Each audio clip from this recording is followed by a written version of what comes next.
Subhanallah, Subhanallah, Subhanallah, Subhanallah, Alhamdulillah, Alhamdulillah, Alhamdulillah, Alhamdulillah. El verdadero Jesucristo. Introducción. Jesucristo representa el vínculo común entre las dos religiones con mayor cantidad de adeptos en el mundo, el cristianismo y el islam.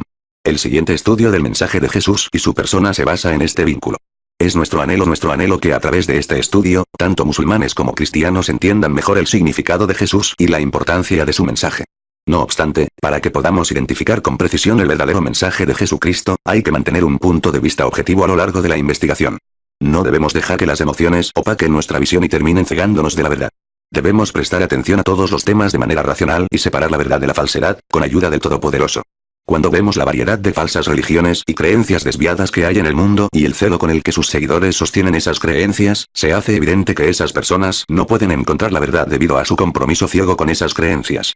Su tenaz apego normalmente no está basado en un entendimiento intelectual de las enseñanzas, sino en poderosas influencias culturales y emocionales.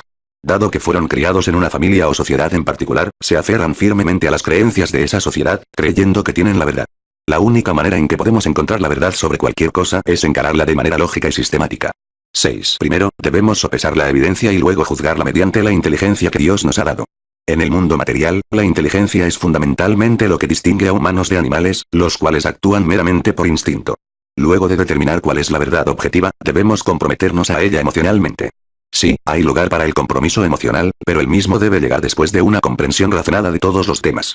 El compromiso emocional es esencial, dado que es evidencia de un verdadero entendimiento.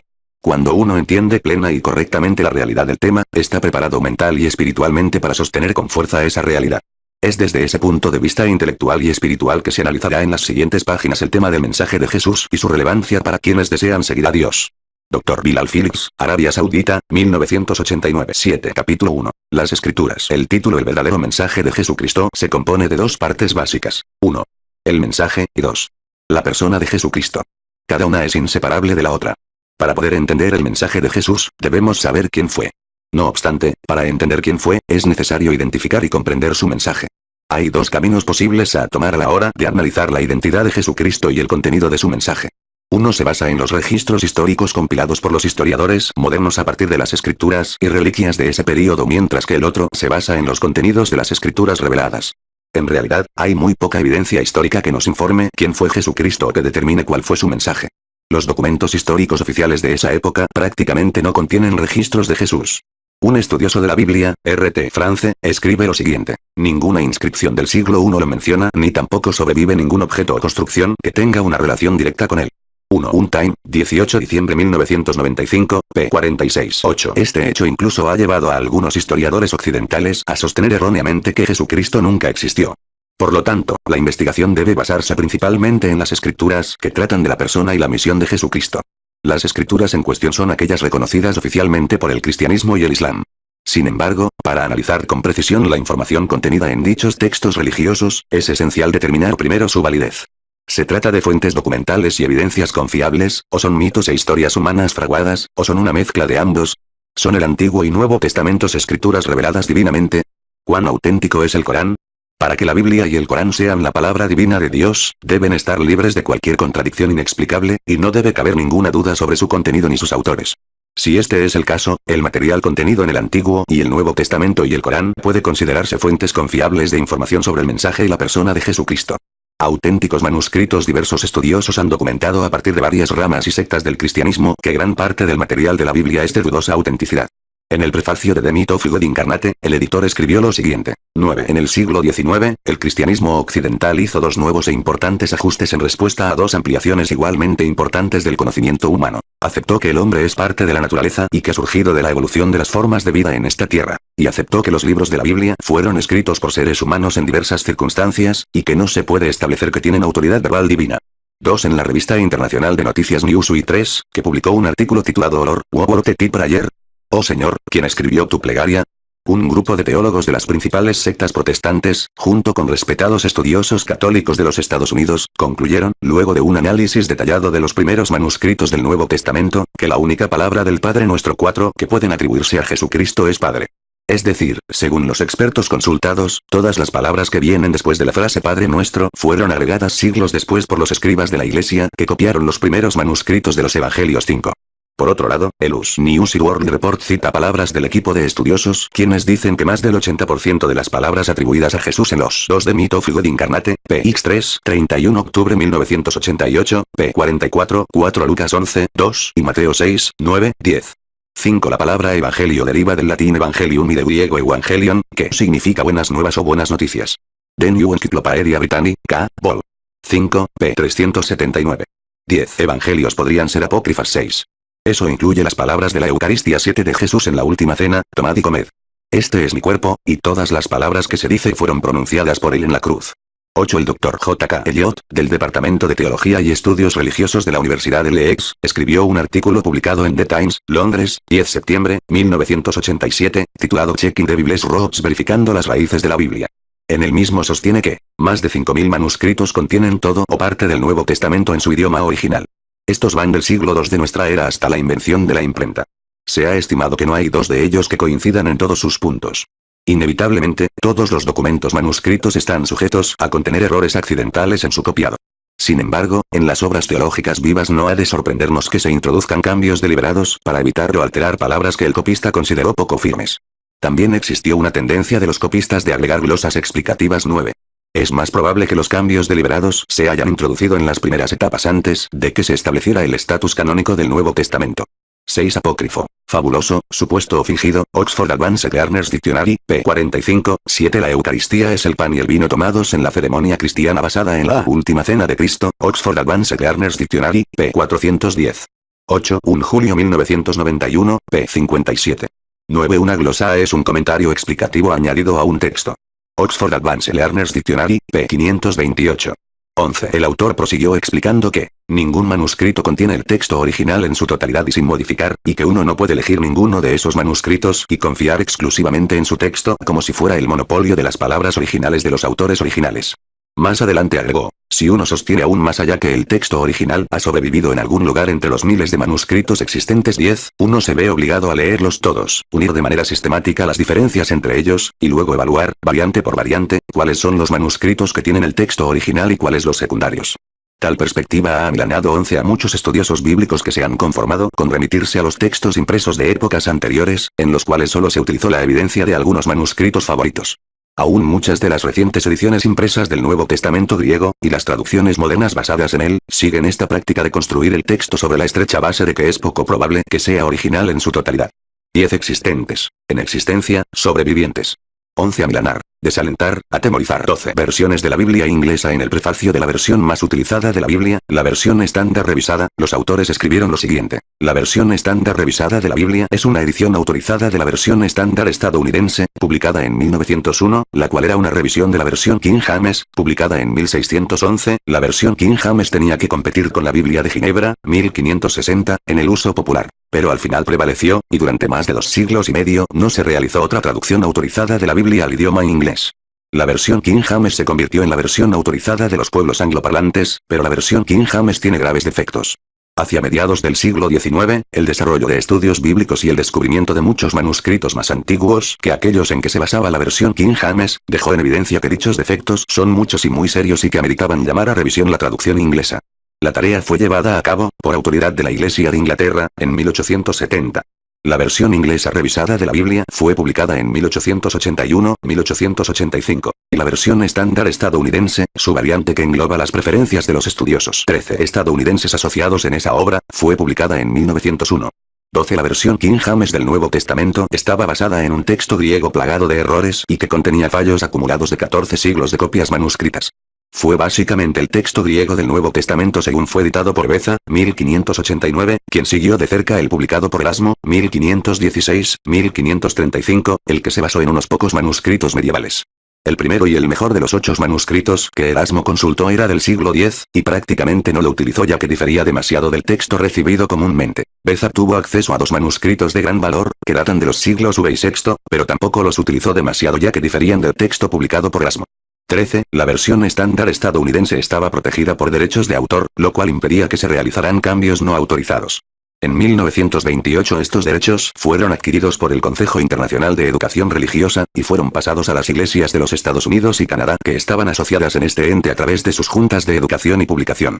El Consejo nombró un comité de estudiosos que tendrían a cargo el texto de la versión estándar estadounidense y recogerían las inquietudes sobre si era o no necesaria una nueva 12 de Holy Bible. Revised Standard Version, PI 13 y BID, PV 14 revisión. Después de 2 años se llegó a la decisión de que era necesaria una profunda revisión de la versión de 1901, que permanecería lo más fiel posible a la tradición Tyndale King James. En 1937, se autorizó la revisión gracias al voto del Consejo. 1432 estudiosos han sido miembros del comité a cargo de realizar la revisión, y han asegurado la asesoría control de una junta de 50 representantes de las distintas denominaciones conformantes. La versión estándar revisada del Nuevo Testamento fue publicada en 1946. 15. La versión estándar revisada de la Biblia, que contiene los Antiguo y Nuevo Testamentos, fue publicada el 30 de septiembre de 1952, y ha sido aceptada ampliamente. 16. En la versión estándar revisada de la Biblia, se eliminaron del texto principal una serie de versos claves de la versión King James de ambos testamentos, los cuales los estudiosos bíblicos concluyeron que fueron agregados en siglos posteriores, y fueron colocados en pies de página. Por ejemplo, el famoso pasaje del Evangelio de Juan 8:7 sobre la mujer adúltera que estaba a punto de ser apedreada. Se supone que Jesús dijo: "El que esté libre de pecado que arroje la primera piedra". Los pies de página de la versión estándar revisada de la Biblia, 1952, dicen las 14 de Holy Bible. Revised Standard Version, PIF 15 y BID, PIF 16 y BID, PB 15. Autoridades más antiguas omiten 7, 53, 8, 11. 17. Dado que el manuscrito Vaticano N 1209 y el código manuscrito sinaítico del siglo IV no contienen esos 12 versos, los estudiosos bíblicos han concluido que estas palabras no pueden ser atribuidas a Jesús. Otro ejemplo es el pasaje atribuido a Jesús y que se utiliza como evidencia referencial a la Trinidad en las Escrituras. En 1 Juan 5:7, se supone que Jesús dijo: "Tres son, pues, los que dan testimonio". 8. El espíritu, el agua y la sangre, y los tres coinciden en lo mismo. 18. El conocido estudioso de la Biblia, Benjamin Wilson, escribe que este texto que trata del testigo sagrado no está contenido en ningún manuscrito griego que haya sido escrito antes del siglo XV. En consecuencia, en la versión estándar revisada, este verso fue eliminado del texto sin siquiera dejarlo como una nota al pie. No obstante, para lograr que el número total de versos en la versión estándar revisada sea igual al de la versión King James, los revisores dividieron en dos el verso 6. La segunda edición de la traducción del Nuevo Testamento, 1971, se benefició de los estudios textuales y lingüísticos publicados desde la primera edición del Nuevo Testamento de la versión estándar revisada en 1946. 19. Por lo tanto, se reinstauraron algunos pasajes que habían sido eliminados, y se eliminaron otros que habían sido aceptados. Se reinstauraron dos pasajes, el final más largo de Marcos 17 de Holy Bible, Revised Standard Version, P96. 18 Holy Bible, King James Version, 19 de Holy Bible, Revised Standard Version, PB. 16, 9, 20, y el relato de la mujer acusada de adulterio, Juan 7, 53, 8, 11, separados del texto por un espacio en blanco y acompañados de notas informativas, con el apoyo de nuevos manuscritos, se reinstauraron dos pasajes, Lucas 22, 19, b, 20 y 24, 51, b, y un pasaje, Lucas 22, 43, 44, se colocó en las notas al pie, tal como una frase en Lucas 12, 39. 20. Autoría. Según los estudiosos bíblicos, aún la autoría de los libros del Antiguo Testamento y los Evangelios mismos está en duda. La Torá, los primeros 5 libros de la Biblia, el Pentateuco, 21 se le atribuyen tradicionalmente al profeta Moisés 22. No obstante, existen muchos versos dentro de estos libros que indican que el profeta Moisés podría no haber escrito todo lo que hay en ellos. Por ejemplo, Deuteronomio 34, 5, 8, dice: "Allí murió Moisés, siervo de Yahvé, en la tierra de Moab, conforme Yahvé lo había dispuesto. Lo sepultaron en el valle, en el país de Moab frente a Baal Peor, pero nadie hasta hoy ha conocido su tumba. Tenía Moisés 120 años cuando murió". No 20 vid, p. 21 Génesis, Éxodo, Levítico, Números, y Deuteronomio. 22 Los judíos ortodoxos sostienen que la Torá, el nombre judío de los 5 primeros libros, fue creado 974 generaciones antes de la creación del mundo. Según ellos, Dios le dictó la Torá a Moisés durante los 40 días que éste estuvo en el monte Sinaí, de una manera final e irrevocable, que es pecado afirmar que Moisés escribió siquiera una letra él mismo. 17 Había perdido su vigor y sus ojos veían aún claramente. Los hijos de Israel hicieron duelo por él en los campos de Moab. Durante 30 días estuvieron en duelo. Es bastante obvio que no fue el profeta Moisés quien escribió los versos sobre su propia muerte. Algunos estudiosos cristianos explican estas discrepancias sugiriendo que Moisés había escrito sus libros, pero que los profetas posteriores, al igual que los escribas inspirados, hicieron los agregados mencionados anteriormente. En consecuencia, según ellos, el texto, en su totalidad, sigue siendo una escritura inspirada de Dios. Sin embargo, esta explicación no tolera ningún escrutinio, ya que el estilo y las características literarias de los versos interpolados son los mismos que en el resto del texto. En el siglo XIX, los estudiosos de la Biblia cristiana comenzaron a debatir el significado de los dobletes que aparecían en la Torá. Se trata de relatos que aparecen 2 veces, cada una con detalles diferentes. Entre ellos están las 2 versiones de la creación del mundo, el acuerdo entre Dios y Abraham, el cambio de nombre de Jacob a Israel por parte de Dios, y de Moisés sacando agua de una roca. 23. Los defensores de la autoría de Moisés sostenían que los dobletes no eran contradictorios sino instructivos. Su intención era enseñarnos los significados más profundos y sutiles de la Torá. No obstante, esta afirmación quedó relegada por parte de estudiosos más liberales, quienes advirtieron que algunos dobletes no solo eran claramente 23 de Bible, pp. 54, 70, 24, 18 contradictorios, sino también que cuando los dobletes estaban separados en 2 relatos distintos, cada uno usaba un nombre distinto para Dios. Uno siempre se refería a Dios como Yahweh barra Jehová. Este documento fue llamado J. El otro se refería siempre a Dios como Elohim, y fue llamado E. 24. Había también diversas características literarias comunes a uno u otro documento. Análisis lingüísticos modernos, según el profesor Richard Friedman, 25 indica que los 5 libros de Moisés son una mezcla de hebreo de los siglos IX, Bili, Bi, y Bio antes de Cristo. Por lo tanto, Moisés, quien vivía en el siglo XIII AC, estaba más lejos del hebreo de la Biblia que lo que estaba Shakespeare del inglés que se habla hoy. Un estudio del Pentateuco descubrió que no estaba compuesto de 2 fuentes principales, sino de 4. Se descubrió que algunos relatos no eran dobletes sino tripletes. También se identificaron otras características literarias para dichos documentos. La tercera fuente fue llamada P. de Priestley, en inglés, y la cuarta fue denominada D. de Deuteronomio. 26. Es difícil determinar hasta qué punto se hicieron agregados menos obvios al texto original. En consecuencia, hay un gran manto de dudas sobre la autoría de los libros como un todo. 24. El estudioso alemán de fines del siglo XIX, Julius Wellhausen, fue el primero en identificar las diversas fuentes de los 5 libros. 25. Richard Elliot Friedman es profesor en la Universidad de California en San Diego. Obtuvo su doctorado en Biblia hebrea en la Universidad de Harvard, y es autor del controvertido libro Word de Bible. 26. The Interpreter's Dictionary of the Bible, Vol. 1, p. 756, y Vol. 3, p. 617. Ver también The New Encyclopedia Britannica, Vol. 14, pp. 773, 4. 19. En el apéndice de la versión estándar revisada titulado Libros de la Biblia, consta lo siguiente con respecto a la autoría de más de 1/3 de los libros restantes del Antiguo Testamento. Libros, autores, jueces, posiblemente Samuel, Ruth, tal vez Samuel, Primera de Samuel desconocido, Segunda de Samuel desconocido, Primera de Reyes desconocido, Segunda de Reyes desconocido, Primera de Crónicas desconocido, Esther desconocido, Job desconocido, Eclesiastés dudoso, Jonás desconocido, Malaquías no se conoce nada. Apócrifa. Más de la mitad de los cristianos del mundo son católicos romanos. Su versión de la Biblia fue publicada en 1582 a partir del latín Vulgate de Jerome, y reproducida en Douay en 1609. El Antiguo Testamento de la VCR, versión católica romana, contiene 7 libros más que la versión King James reconocida por el mundo protestante. Los libros extras son conocidos como la apócrifa, es decir, de autoridad dudosa, y fueron eliminados de la Biblia en 1611 por los estudiosos bíblicos protestantes. Los evangelios. El arameo era el idioma hablado por los judíos de Palestina. Por lo tanto, se cree que Jesús y sus discípulos hablaban y enseñaban en arameo. 27. La más antigua tradición oral de las acciones y dichos de Jesús sin duda alguna circuló en arameo. Sin embargo, los 4 evangelios fueron escritos en una lengua totalmente distinta, el griego común, la lengua hablada del mundo mediterráneo civilizado, para llegar a la mayoría de la iglesia, que se estaba convirtiendo en helenística, greco-parlante, en vez de palestina. En los evangelios griegos sobreviven rastros de arameo. Por ejemplo, en Marcos 5, 41, tomándola de la mano le dijo Talita Cumi, que significa niña, te digo, levántate, y en Marcos 15, 34, y en la 9ª hora, Jesús gritó en voz alta Elohim, Elohim, lama. 27. El arameo es una lengua semítica que suplantó gradualmente al arcadio como la lengua común del cercano oriente en los siglos VII y Bio antes de Cristo. Más tarde se convirtió en la lengua oficial del imperio persa. El arameo reemplazó al hebreo como la lengua de los judíos. Partes de los libros del Antiguo Testamento de Daniel y Ezra están escritos en arameo, al igual que los Talmud de Babilonia y Jerusalén. Su período de mayor influencia se extendió del año 300 a.C. al 650 DC, luego de lo cual fue suplantado gradualmente por el árabe. The New Encyclopedia Britannica, Vol. 1, p. 516. 21. Sabatani. ¿Qué significa Dios mío, por qué me has abandonado? 28. El Evangelio de Marcos en el Nuevo Testamento, si bien es considerado por los estudiosos de la Iglesia como el más antiguo de los evangelios, no fue escrito por un discípulo de Jesús. Los estudiosos bíblicos concluyeron, sobre la base de evidencia contenida en el Evangelio, que Marcos no era discípulo de Jesús. Aún más, según ellos, ni siquiera hay certeza sobre quién era Marcos. El autor cristiano antiguo Eusebio, 325 c., dio cuenta que otro autor antiguo, Papias, 130 c., fue el primero en atribuir el Evangelio a Juan Marcos, un compañero de Pablo. 29 otros sugirieron que podría haber sido el escriba de Pedro, mientras que otros sostienen que pudo haber sido otra persona. Lo mismo sucede con los otros evangelios.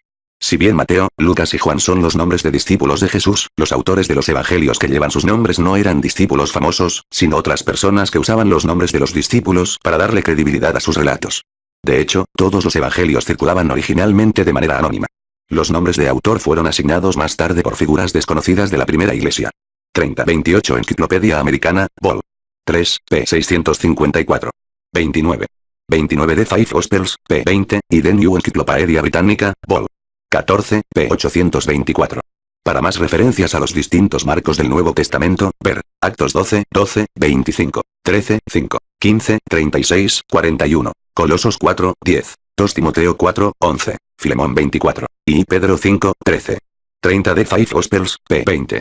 31 Si bien hay un Mateo entre las distintas listas de discípulos de Jesús, el escritor de Mateo probablemente es anónimo. The New Encyclopedia Britannica, Vol. 14, p. 826. 22 libros autores Evangelio de Mateo desconocido 31 Evangelio de Marcos desconocido 32 Evangelio de Lucas desconocido 33 Evangelio de Juan desconocido 34 Hechos de los Apóstoles autor de Lucas 35 y Juan autor de Juan 36 J.B. Phillips, prebendario 37 de la Catedral de Chichester, Iglesia Anglicana de Inglaterra, escribió el siguiente prefacio para su traducción del Evangelio según San Mateo. Las antiguas tradiciones le adjudicaban este Evangelio al apóstol Mateo, pero casi todos los estudiosos de hoy en día rechazan esta opinión. El 31 Si bien hay un Mateo entre las distintas listas de discípulos de Jesús, el escritor de Mateo probablemente es anónimo. The New Encyclopedia Britannica, Vol. 14, p. 826. 32 Si bien el autor de Marcos probablemente es desconocido, The New Encyclopedia Britannica, Vol. 14, p. 824. 33 El canon de Muratoria se refiere a Lucas, el médico, el compañero de Pablo. Irenaeus pinta a Lucas como seguidor del Evangelio de Pablo. Eusebius considera a Lucas como un médico de Antíochene que estaba con Pablo para dar autoridad apostólica al Evangelio de New Encyclopedia Britannica, Vol. 14, p. 827. 34 De la evidencia interior se evidencia que este Evangelio fue escrito por un discípulo querido cuyo nombre es desconocido de New Encyclopedia Britannica, Vol. 14, p. 828. 35 de New Encyclopedia Britannica, Vol. 14, p. 830. 36 Ibid. Vol. 14, p. 844. 37 Sacerdote que recibe un ingreso de las ganancias de una iglesia, especialmente una catedral. Oxford Advanced Learner's Dictionary, p. 973. 23 Autor, a quien podemos llamar Mateo por conveniencia, se ha basado básicamente en la misteriosa Q38, la cual podría haber sido una recopilación de tradiciones orales. Él ha utilizado libremente el Evangelio de Marcos, aunque ha reordenado los eventos y en distintos momentos ha utilizado palabras diferentes para lo que en realidad es el mismo relato. 39 El cuarto Evangelio, Juan, fue rechazado como hereje por la iglesia de los primeros tiempos, y no conoce ninguna de las historias asociadas con Juan, hijo de CBD 40. Según lo consideran diversos estudiosos, fue probablemente escrito. 38 Existen alrededor de 200 versos idénticos tanto en Mateo como Lucas. Mateo 3, 7, 10 y Lucas 3, 7, 9. Mateo 18, 10, 14 y Lucas 15, 3, 7, sin equivalentes en Marcos ni Juan. A manera de explicación de este acuerdo tan contundente, un estudioso alemán sostuvo que una vez existió un documento fuente, al cual él llamó Quelle Fuente en alemán. Luego se adoptó la abreviatura Q como su nombre. La existencia de Q fue discutida por algunos estudiosos sobre la base de que un evangelio susodicho no era un evangelio verdadero.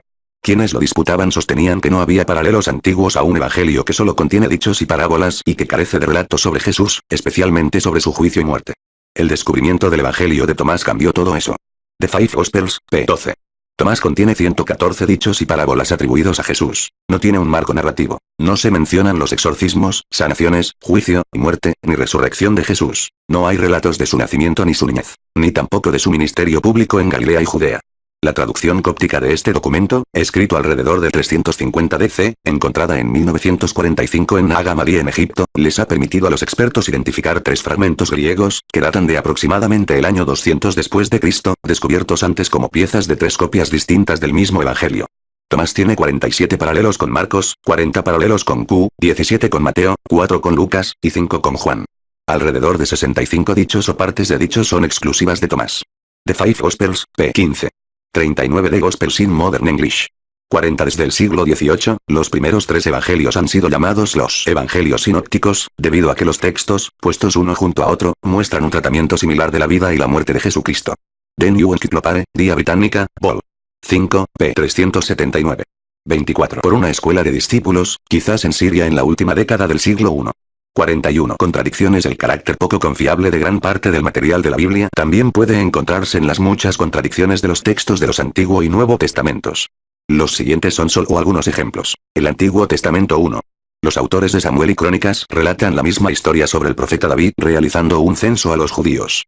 Sin embargo, en 2 Samuel, dice que el profeta David actuó según las instrucciones de Dios, mientras que en 1 Crónicas, lo hizo según las instrucciones de Satán. Y Samuel 24 el censo 1 Crónicas 21 el censo y nuevamente la ira del Señor fue encendida contra Israel, y él avanzó contra ellos y dijo: ve y censa a Israel y Judea. Y Satán se levantó contra Israel y provocó a David para que censara a Israel. 2.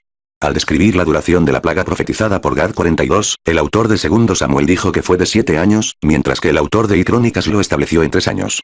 41 de Five Gospels, p. 20, 25 y Samuel 24, 13 la plaga 1 Crónicas 21, 11 la plaga. Entonces Gad vino a David y le dijo: ¿vendrán 7 años de hambruna a tu tierra? ¿O huirás 3 meses antes de que tus enemigos te persigan? Entonces Gad vino a David y le dijo: escoge 12 entre 3 años de hambruna, o 3 meses para ser destruido ante tus enemigos, mientras la espada de tus enemigos cae sobre ti. 3. En 2 Crónicas, consta que Jehoiachín tenía 8 años de edad cuando comenzó a reinar, mientras que en 2 Reyes, dice que tenía 18 años. Y Crónicas 24, 13 la edad. 2 Reyes 24, 8 la edad. Jehoiachín tenía 8 años de edad cuando comenzó a reinar, y reinó 3 meses y 10 días en Jerusalén. E hizo lo que era malo a los ojos del Señor. Jehoiachín tenía 18 años de edad cuando comenzó a reinar, y reinó en Jerusalén durante 3 meses. Y el nombre de su madre era Neushta, hija de Elnatán de Jerusalén. 42 Y el Señor le habló a Gad, el adivino de David, diciendo. Y Crónicas, 21, 91. Según este texto, Gad era el nombre del adivino personal del profeta David. 26. 4. El autor de 2 Samuel describió como 700 el número de sirios muertos durante una batalla con el profeta David, mientras que el autor de Crónicas eleva esa cifra a 7000. Y Samuel 10, 18 los muertos. 1 Crónicas 19, 18 los muertos y los sirios huyeron ante Israel. Y David masacró los hombres de 700 carrozas de los sirios, y 40.000 jinetes, y aniquiló a Shobach, el capitán de la tropa, quien murió allí. Pero los sirios huyeron ante Israel, y David masacró a 7.000 hombres de los sirios que peleaban en carrozas, y a 40.000 hombres de a pie, y aniquiló a Shobach, el capitán de la tropa. Si bien algunos pueden decir que omitir un 1 o un 0 es insignificante, ya que se trata de un error de copiado, no es el caso aquí, ya que los judíos escribían los números en letras. Tales discrepancias no pueden ser aceptadas como parte de un texto revelado divinamente. Además, demuestran la falibilidad de los autores humanos, además de ser una prueba de que los textos del Antiguo Testamento no fueron conservados de manera divina. 27 El Nuevo Testamento. En el Nuevo Testamento también se pueden encontrar contradicciones similares. Las siguientes son solo algunas de ellas. 1. Los relatos del Evangelio varían según quien llevó la cruz en la que se suponía que Jesús había de ser crucificado. En Mateo, Marcos y Lucas, fue Simón de Cirene, y en Juan, fue Jesús. Lucas 23, 26, 43 la cruz. Juan 19, 17 la cruz. Mientras lo llevaban, atraparon a un hombre, Simón de Cirene, quien venía del campo, y pusieron la cruz sobre él y lo obligaron a llevarla. Así fue como se llevaron a Jesús. Cargando con su propia cruz, salió de la ciudad hacia el lugar llamado Calvario, o de la calavera. 2. Después de la crucifixión de Jesús, los relatos del Evangelio difieren en lo que respecta a las personas que visitaron su tumba, cuando sucedió la visita, al igual que el estado de la tumba al ser visitada. Los evangelios de Mateo, Lucas y Juan sostienen que la visita tuvo lugar antes del amanecer, mientras que el evangelio de Marcos afirma que fue después del amanecer. En otros 3 evangelios, Marcos, Lucas y Juan, las mujeres descubrieron que la puerta de piedra. 43 Ver también, Mateo 27, 32 y Marcos 15, 21.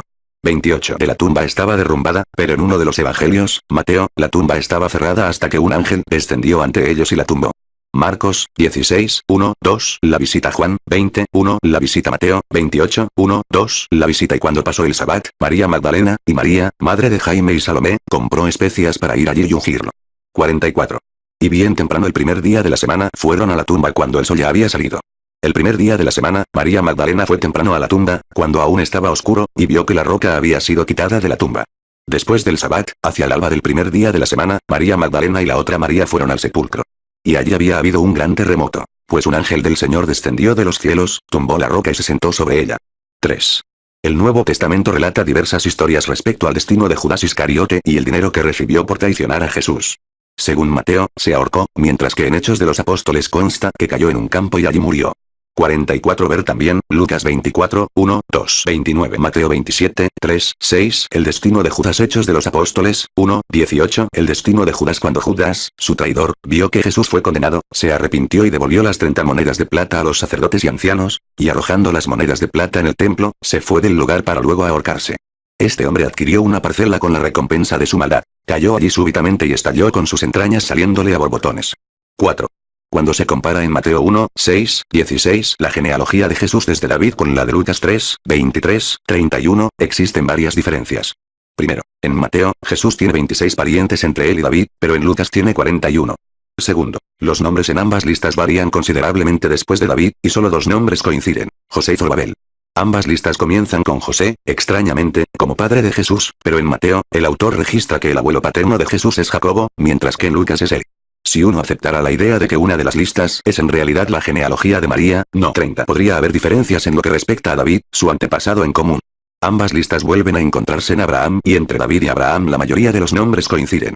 Sin embargo, en la lista de Mateo, el nombre del hijo de Hezrón es Ram, padre de Aminadab, mientras que en la lista de Lucas, el nombre del hijo de Hezrón es Amin, padre de Aminadab. 45. En consecuencia, entre David y Abraham hay 12 antepasados en la lista de Mateo, y 13 en la lista de Lucas. Estas discrepancias y muchas otras similares en los evangelios son claros errores que proyectan una sombra de duda sobre su autenticidad como textos divinos revelados. En consecuencia, la mayoría de los estudiosos cristianos de hoy ven a los libros del Antiguo y el Nuevo Testamento como relatos humanos que creen haber sido inspirados por Dios. No obstante, aún la idea de que fueron inspirados por Dios es cuestionable, pues implica que Dios inspiró a los autores a escribir errores y contradicciones en sus escrituras. Una vez establecido el hecho de que la autenticidad del Nuevo y el Antiguo Testamento es cuestionable, puede decirse con certeza que la Biblia no puede ser empleada como una fuente de referencia auténtica para establecer quién fue Jesús, ni tampoco el contenido de su mensaje. El Corán 45. Además, en la lista de Mateo, el nombre del hijo de Naasón es Salomón, mientras que en la lista de Lucas es Salah. 31. Por otro lado, el Corán, que según los musulmanes es la palabra de Dios revelada al profeta Muhammad, fue escrito y memorizado, de principio a fin, durante los años de vida del profeta.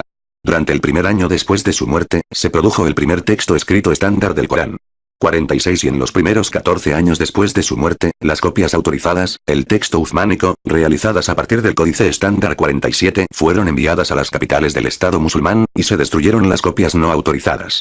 48. Desde la muerte del profeta en 632 de la era cristiana, cada vez más personas memorizaron el texto completo del Corán de principio a fin. Hoy existen decenas de miles de personas en todo el mundo que recitan el texto completo de memoria, durante el mes de Ramadán, todos los años, como también en otras ocasiones. Uno de los principales orientalistas, Kenneth Krah, dijo lo siguiente en relación a la memorización y conservación del texto coránico. Este fenómeno de recitación coránica significa que el texto ha atravesado los siglos en una secuencia viva e ininterrumpida de devoción. Por lo tanto, no puede ser tomado como algo anticuado, ni tampoco como un 46 Shorter Encyclopedia of Islam, p. 278. 47. Un manuscrito de textos antiguos. 48 Shorter Encyclopedia of Islam, p. 279. Ver también The New Encyclopedia Britannica, vol.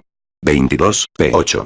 32. Documento histórico perteneciente a un pasado distante. 49. Otro orientalista, William Graham, escribió lo siguiente. Para los millones de musulmanes que han existido en más de 14 siglos de historia islámica, escritura, Al-Kitab es un libro aprendido, leído y transmitido a través de la repetición oral y la memorización.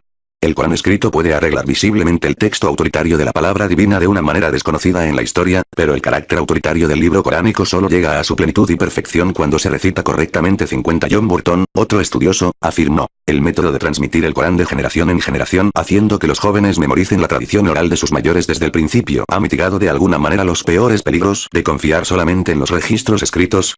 P. 50 F. 51. Al final de una voluminosa obra sobre la colección del Corán, Burton sostuvo que el texto del Corán que vemos hoy en día es el texto que nos ha llegado en la forma en que fue organizado y aprobado por el profeta. Lo que tenemos hoy en nuestras manos es el P. 51 F. 52 P. de Muhammad, P. 52 F. 53 49 de Mindoz de Quran, P. 26 50 Beyond the Written Word, P. 80 51 An Introduction to the Hadith, P. 27 52 Término árabe para referirse al texto del Corán. 33. Críticas a las escrituras. Los mismos principios de análisis que fueron aplicados a los manuscritos de la Biblia por los estudiosos de la misma y que sacaron a la luz sus fallas y alteraciones, fueron aplicados a los manuscritos coránicos reunidos de todo el mundo. Fueron comparados los antiguos manuscritos descubiertos en la Biblioteca del Congreso en Washington, el Museo Chester Beatty de Dublín, Irlanda, el Museo de Londres, y museos en Tashkent, Turquía, y Egipto, todos de distintos períodos de la historia islámica. El resultado de dichos estudios confirma que no hubo ningún cambio en la forma del texto en su escritura original. Por ejemplo, el Institut für Koranforschung, de la Universidad de Múnich, Alemania, recogió y cotejó más de 42.000 copias completas o incompletas del Corán. Luego de unos 50 años de estudios, reportaron que en lo que respecta a diferencias entre las diversas copias, no existían variantes, salvo errores ocasionales de los copistas, los cuales podían detectarse fácilmente.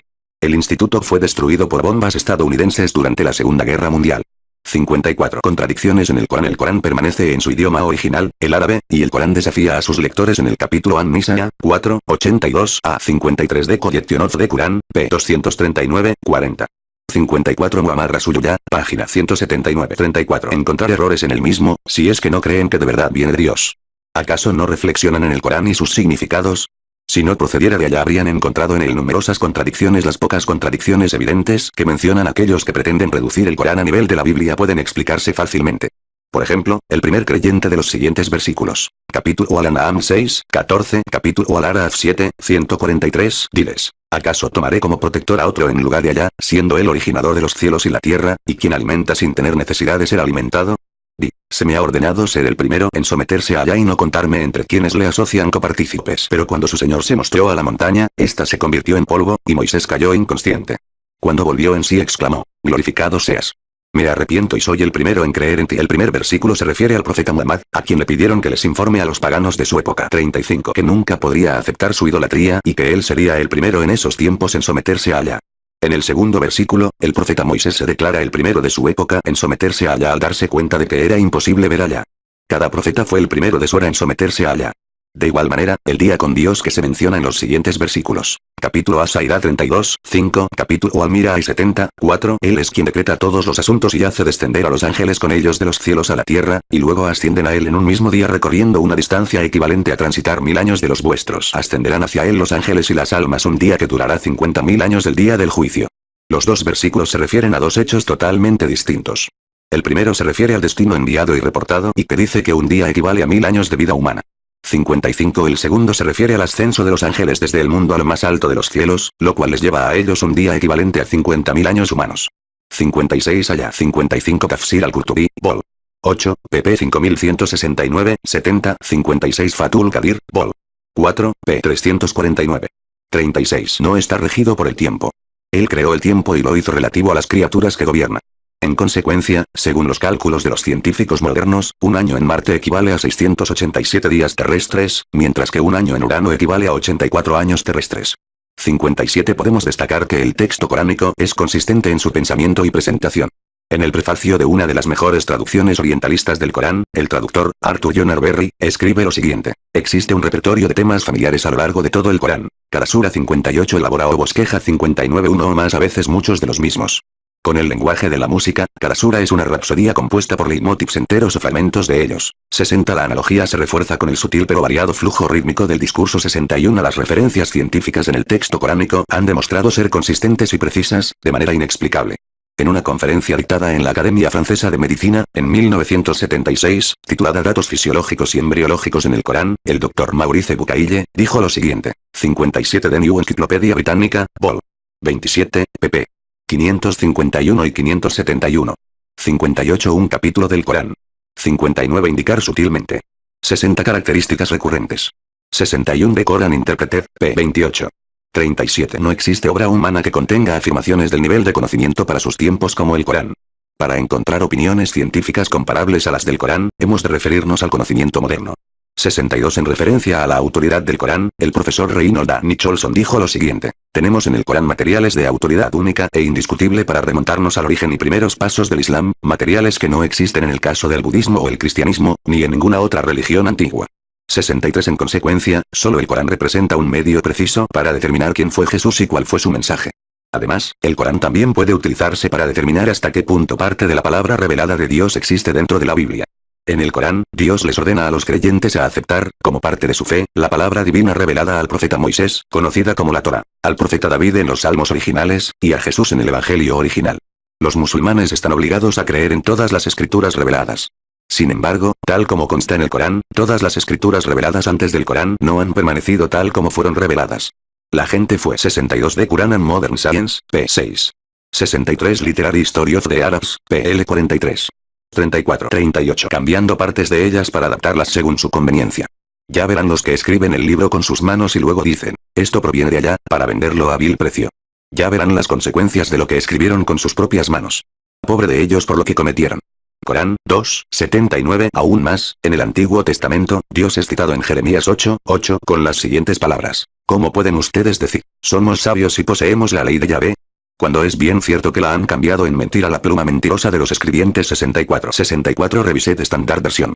39. Capítulo 2. Jesús, la persona. Tal como ha quedado demostrado en el capítulo anterior, las escrituras bíblicas, tanto Nuevo como Antiguo Testamento, no son fuentes confiables y, por lo tanto, no pueden ser utilizados como medios para saber la verdad sobre el hombre llamado Jesucristo o sobre su misión y mensaje. Sin embargo, al examinar en detalle dichas escrituras a la luz de los versículos coránicos, se revelan algunas de las verdades sobre Jesús que han sobrevivido en la Biblia. Mensajero. A lo largo del Corán, Jesús es identificado fundamentalmente como mensajero de Dios. En el capítulo Asaf 61, 6, Dios cita a Jesús de la siguiente manera. Y cuando Jesús, hijo de María, dijo, oh, hijos de Israel, yo soy el mensajero de Allá, enviado a vosotros para corroborar la Torá. Existen muchos versos en el Nuevo Testamento que sostienen que Jesús era un mensajero profeta.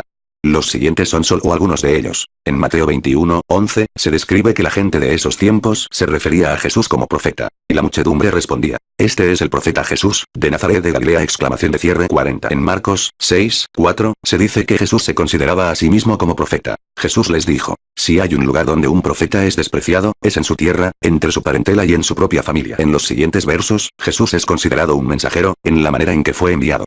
En Mateo 10, 40, consta que Jesús dijo, el que los recibe a ustedes, a mí me recibe, y el que me recibe a mí, recibe a aquel que me ha enviado. El que recibe a un profeta porque es profeta, recibirá recompensa digna de un profeta. En Juan 17, 3, Jesús es citado con las siguientes palabras. Y esta es la vida eterna, conocerte a ti, único Dios verdadero, y al que tú has enviado, Jesús, el Cristo. 65. Hombre, la revelación coránica no solo afirma que Jesús fue profeta, sino que también niega claramente que Jesús fuera divino.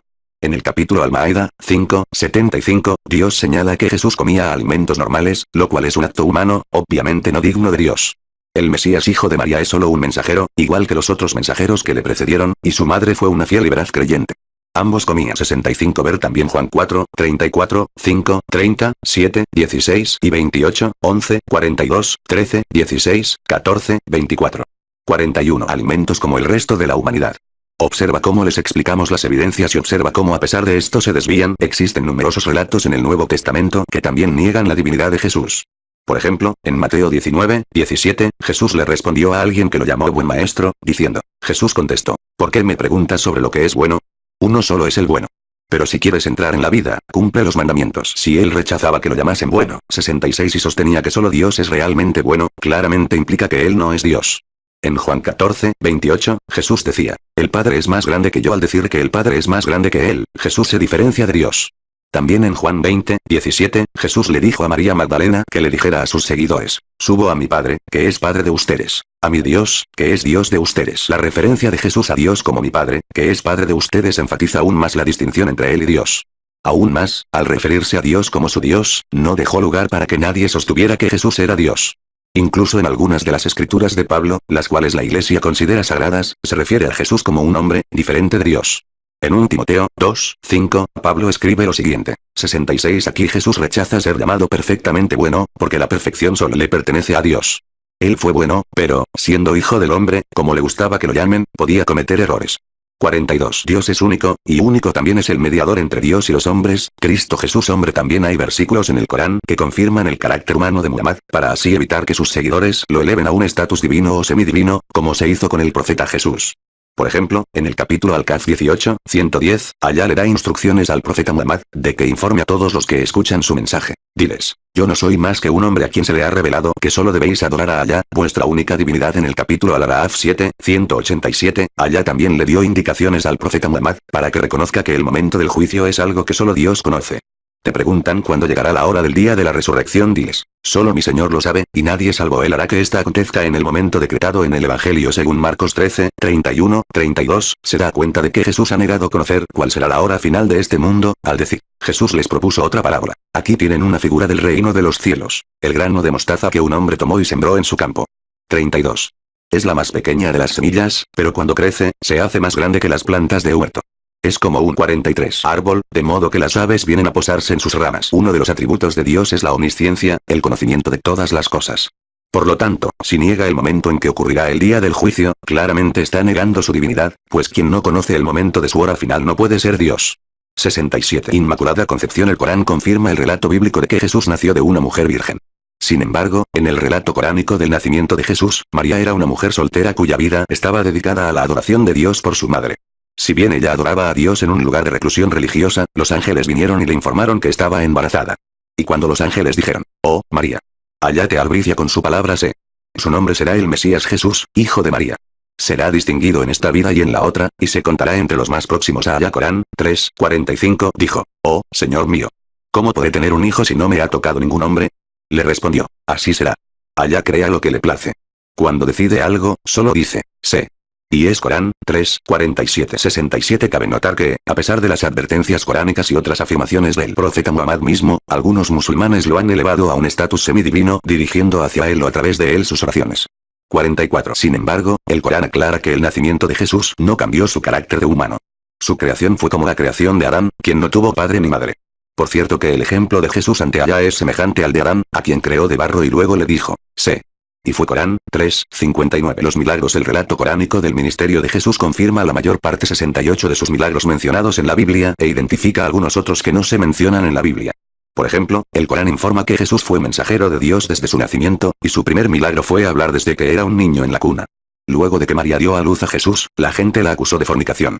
En lugar de responder a las acusaciones, ella señaló a su hijo recién nacido. Ella lo señaló al niño, y entonces le dijeron, ¿cómo hemos de hablar con un niño que aún está en la cuna? Entonces Jesús habló, por cierto que soy el siervo de Allá. Él me revelará el libro y hará de mí un profeta. Corán 19:29-30. Además de los milagros de resucitar a los muertos, sanar a los leprosos, y hacer ver a los ciegos, el Corán da cuenta de otro milagro no mencionado en la Biblia. El profeta Jesús hacía pájaros de arcilla, soplaba sobre ellos y estos salían. 68. El relato bíblico sobre Jesús convirtiendo agua en vino, Juan 2:1-10, está ausente en el Corán. 45. Volando, como aves vivas. Pero el punto que se enfatiza a lo largo de todo el Corán es que cuando Jesús hacía un milagro, les informaba a todos que lo hacía con permiso de Dios. Él dejó claro que no hacía los milagros por sí mismo, de la misma manera que lo dejaron en claro los primeros profetas. Lamentablemente, los que sostienen que Jesús es divino, suelen poner como evidencia estos milagros. Sin embargo, otros profetas también han hecho los mismos u otros milagros similares, según el Antiguo Testamento. Jesús dio de comer a 5.000 personas con 5 panes y 5 peces.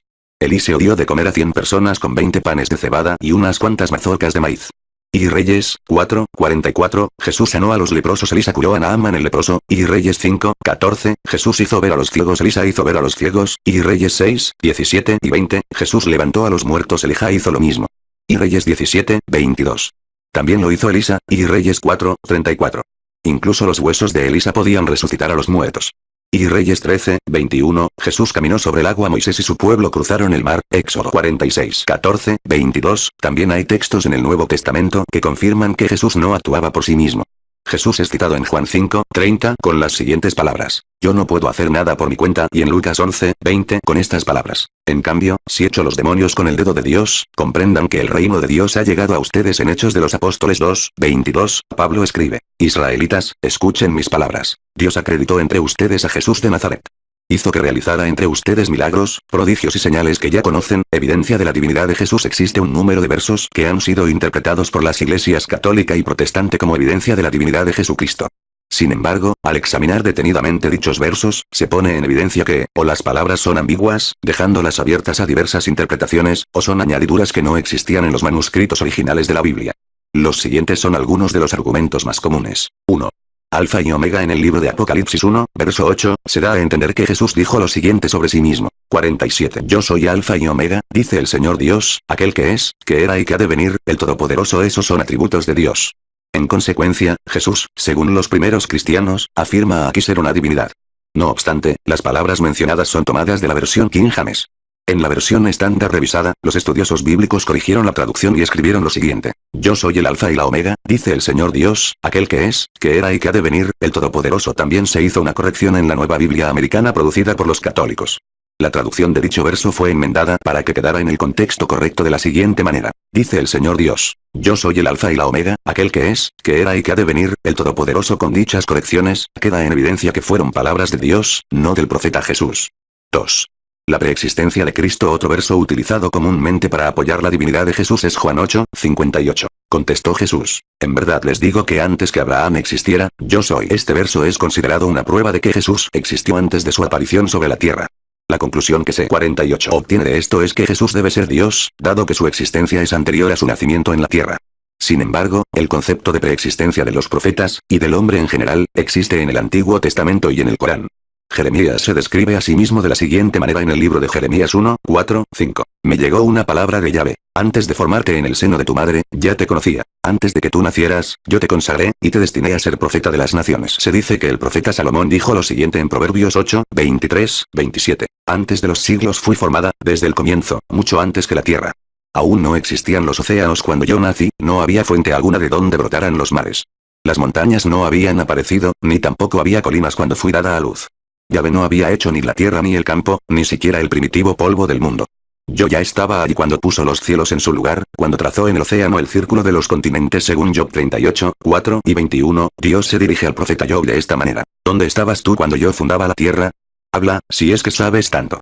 Pero lo sabes, pues naciste antes que ellas y grande es el número de tus días. 49. En el Corán, capítulo Al-Araf 7:172, Dios informó que el hombre existía en forma espiritual antes de la creación del mundo físico. Y tu Señor creó a partir de Adán su descendencia e hizo que todos ellos atestiguarán diciéndoles: ¿acaso no soy yo vuestro Señor? Respondieron: sí, lo atestiguamos. Esto es para que el día de la resurrección no digáis: no sabíamos que Allá era nuestro Señor. Por lo tanto, las palabras del profeta Jesús antes que Abraham existiera, yo soy, no pueden utilizarse como evidencia de su divinidad. Dentro del contexto de Juan 8:54-58, se afirma que Jesús habló sobre el conocimiento que Dios tenía de sus profetas, el cual es anterior a la creación de este mundo. 3. El Hijo de Dios. Otra de las evidencias utilizadas para la divinidad de Jesús es la aplicación del título Hijo de Dios a Jesús. Sin embargo, existen numerosos pasajes del Antiguo Testamento en el que se le da este mismo título a otros. Dios llamó a Israel, el profeta Jacob, su hijo, cuando le dio instrucciones al profeta Moisés para que fuera donde el faraón en Éxodo 4:22-23. 50. Tú entonces le dirás: esto dice Yahvé: Israel es mi hijo primogénito. Ya te dije: deja partir a mi hijo, para que me rinda culto. 69. En 2 Samuel 7:13-14, Dios llama al profeta Salomón su hijo: él me construirá una casa y yo afirmaré su poder para siempre. Yo seré para él un padre y él será para mí un hijo. Dios le prometió al profeta David hacerlo su hijo en Salmos 89:26-27. Extenderé su mano sobre el mar, y sobre los ríos, su derecha. Él me podrá invocar: tú eres mi Padre, mi Dios y la roca donde me refugio. Exclamación de cierre. 70. Los ángeles son llamados hijos de Dios en el libro de Job 1:6. Un día, cuando los hijos de Dios vinieron a presentarse ante Yahvé, apareció también entre ellos Satán. 71. En el Nuevo Testamento, existen muchas referencias a hijos de Dios aparte de Jesús. Por ejemplo, cuando el autor del Evangelio según Lucas enumera los ancestros de Jesús remontándose hasta Adán, escribió: 69. Ver también, Osea 1:10, de la versión King James. 70. En la versión estándar revisada, dice: y lo haré de mi primogénito, el más alto de los reyes de la tierra. Ver también Jeremías 31:9. Pues soy un padre para Israel y Efraín es mi primogénito. 71. Ver también, Job 2:1 y 38:4-7. También pueden encontrarse otras referencias a los hijos de Dios en Génesis 6:2, Deuteronomio 14:1 y Osea 1:10. 51. Hijo de Enos, hijo de Set, hijo de Adán, hijo de Dios. 72. Hay quienes afirman que lo distintivo del caso de Jesús es que es el único hijo de Dios engendrado. 73, mientras que los otros son meros hijos de Dios. Sin embargo, en Salmos 2:7, Dios le dijo al profeta David: voy a comunicar el decreto del Señor. Él me ha dicho: tú eres hijo mío, yo te he engendrado hoy. Cabe notar que en ningún punto de los evangelios Jesús se llama a sí mismo hijo de Dios. 74. Por el contrario, en repetidas ocasiones se llama hijo del hombre, por ejemplo, Lucas 9:22. Y en Lucas 4:41, incluso rechaza que lo llamen hijo de Dios. También salieron demonios de varias personas. Ellos gritaban: tú eres el hijo de Dios, pero él los amenazaba y no les permitía decir que él era el Mesías, porque lo sabía. 72. Lucas 3:38. 73. El término engendrado originalmente en inglés antiguo, begotten, significa ser hijo de, y se utilizaba para distinguir a Jesús, que supuestamente era hijo literal de Dios, del uso figurativo de la palabra hijo en hijos creados de Dios. 74. En el libro Hechos de los Apóstoles del Nuevo Testamento, existen varios esbozos de discursos de los primeros discípulos de Jesús, discursos que datan del año 33 DC, casi 40 años de que fueran escritos los 4 evangelios. En uno de esos discursos, Jesús es llamado Andra Apotouteu, un hombre de Dios. Actos 2:22. Ni siquiera una vez se utiliza la expresión Huios Touteu, hijo de Dios, pero sí hablan varias veces de Jesús como siervo y profeta de Dios. Actos 3:13, 22, 23, 26. El significado de dichos discursos es que reflejan con precisión la creencia y la terminología originales de los discípulos, antes de que las mismas fueran desarrolladas bajo la influencia de la religión romana y la filosofía griega. Reflejan una tradición más antigua de la utilizada por los 4 evangelios, en la que Jesús no recibe carácter divino ni de Hijo de Dios. Bible Studies from a Muslim Perspective, p. 12. 52. Dado que los hebreos creen que Dios es único, y que no tenía ni esposa ni hijos en ningún sentido literal, es obvio que la expresión Hijo de Dios significaba simplemente siervo de Dios, aquel que, debido a su fiel servicio, estaba cerca de Dios, como lo está un padre con su hijo. Los cristianos de ascendencia griega o romana terminaron por hacer un mal uso del vocablo. Según su herencia, Hijo de Dios significaba una encarnación de un dios o alguien nacido de una unión física entre un dios y una diosa 75. Cuando la Iglesia se apartó de sus orígenes hebreos, adoptó el concepto pagano de Hijo de Dios, que era totalmente distinto del uso hebreo. 76. En consecuencia, el uso del término Hijo de Dios solo debe entenderse desde un sentido semítico simbólico de siervo de Dios, y no en el sentido pagano de vástago literal de Dios. En los 4 evangelios, consta que Jesús dice, felices los que trabajan por la paz, porque serán reconocidos como hijos de Dios. 77. De igual manera, el uso que Jesús hace del término Abba, querido Padre, solo debe entenderse de la misma forma. Hay discrepancias entre los estudiosos del Nuevo Testamento en lo que respecta al significado de la palabra Abba en los tiempos de Jesús y también en cuán utilizada era por otras sectas judías de esa era. 75. Ver Hechos de los Apóstoles 14, 11, 13. En la ciudad de Listra, Turquía, Paul y Barnabás predicaban, y los pueblos paganos decían que ellos eran Dios encarnado. A Barnabás lo llamaban Zeus, el dios romano, y a Pablo, el dios romano Hermes. 76. Bible Studies from a Muslim Perspective, p. 15. 77. Mateo 5, 9. 53. James Barr sostuvo hace poco que no tenía el sentido especialmente íntimo que tantas veces se le ha atribuido, sino que simplemente significa Padre. 78. Pensar en Dios como nuestro Padre Celestial no es nada nuevo, pues en la oración del Padre Nuestro, Él les enseña a sus discípulos a dirigirse a Dios de esa forma familiar. 4. Unificado con Dios, los que sostienen que Jesús era Dios afirman que no era un Dios aparte, sino el mismo Dios encarnado. Se apoyan en el verso 30 del Evangelio según Juan, capítulo 10, en el cual Jesús supuestamente dice, yo y el Padre somos uno. Fuera de contexto, este verso no implica la divinidad de Jesús. Sin embargo, cuando los judíos lo acusaron de declarar ser divino, basado en la frase, Jesús les contestó, no está escrito en la ley de ustedes. Yo he dicho que son dioses. 79, 80 les aclaró con un ejemplo de las escrituras bien conocido por ellos, que estaba utilizando el lenguaje metafórico de los profetas y que no debía ser interpretado como una declaración de divinidad hacia él ni a ningún otro ser humano. Más evidencias pueden encontrarse en los versos 10 y 11 del Evangelio según Juan, capítulo 14, en los que la gente lee. 78 Journal of Theological Studies, vol. 39 Theology, vol. 91, no. 741. 79 Jesús cita Salmos 82, 6, había dicho, ustedes serán dioses, serán todos hijos del Altísimo. 80 Juan 10, 34. 54 pedía a Jesús que les muestre el Padre, y supuestamente él respondió, ¿no crees que yo estoy en el Padre y que el Padre está en mí? Cuando les enseño, esto no viene de mí, sino que el Padre, que permanece en mí, hace sus propias obras. Yo estoy en el Padre y el Padre está en mí. Créanme en esto, o si no, créanlo por las obras mismas. Esas frases implicarían la divinidad de Jesús, siempre y cuando ignoremos el resto del mismo Evangelio. Sin embargo, 9 versos más adelante, en Juan 14, 20, Jesús les dice a sus discípulos, aquel día comprenderán que yo estoy en mi Padre y ustedes están en mí y yo en ustedes. Por lo tanto, si la frase de Jesús yo estoy en mi Padre significa que Él es Dios, también lo eran sus discípulos. Esa frase simbólica significa unicidad de propósito y no unicidad de esencia. La interpretación simbólica se enfatiza aún más en Juan 17, 20, 21, donde Jesús dijo, no ruego solo por estos, sino también por todos aquellos que creerán en mí por su palabra. Que todos sean uno como tú, Padre, estás en mí y yo en ti. Que ellos también sean uno en nosotros, para que el mundo crea que tú me has enviado. 81, 5. Aceptaba que lo adore. 81 Ver también, Juan 17, 11, 55. Se dice a menudo que desde que Jesús aceptó ser adorado por algunos de sus seguidores, debía ser Dios. Sin embargo, si se examinan con mayor detenimiento los textos, sale a la luz un caso de traducción dudosa como también una mala interpretación. El término adoración puede encontrarse en inglés en la versión King James y también en los relatos de los 3 reyes magos que vinieron del este, en la versión estándar revisada. En Mateo 2, 2, consta que dijeron, ¿dónde está el rey de los judíos recién nacido?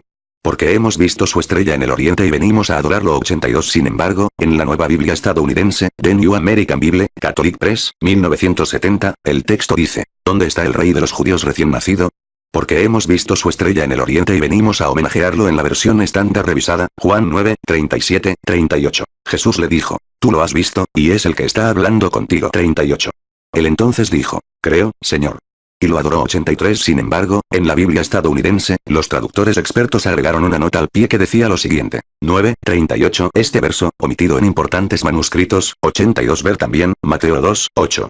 83. Ver también Mateo 28:9. En eso Jesús les salió al encuentro en el camino y les dijo: paz a ustedes. Las mujeres se acercaron, se abrazaron a sus pies y lo adoraron. 56. Podría tratarse de un agregado realizado para una liturgia bautismal.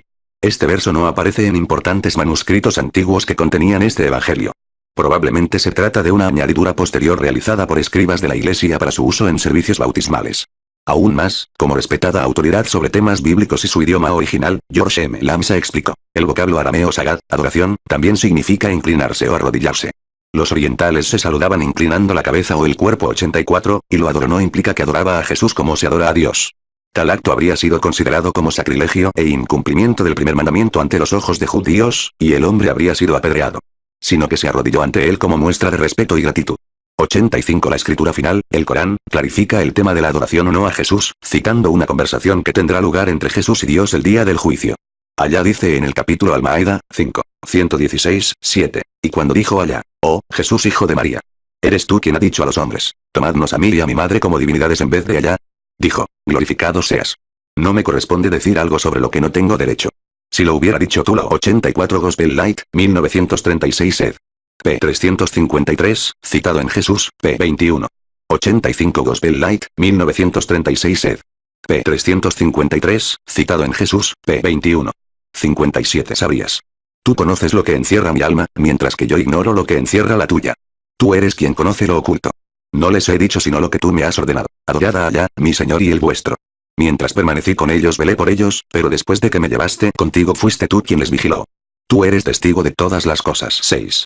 En los comienzos fue la palabra. Quizás la evidencia más utilizada para la divinidad de Jesús es Juan 1, 1 y 14. En el principio era la palabra, y la palabra estaba ante Dios, y la palabra era Dios, y la palabra se hizo carne, puso su tienda entre nosotros, y hemos visto su gloria, la gloria que recibe del Padre el Hijo único. Sin embargo, estas palabras no fueron pronunciadas por Jesús, ni tampoco le fueron atribuidas por el autor del Evangelio según Juan.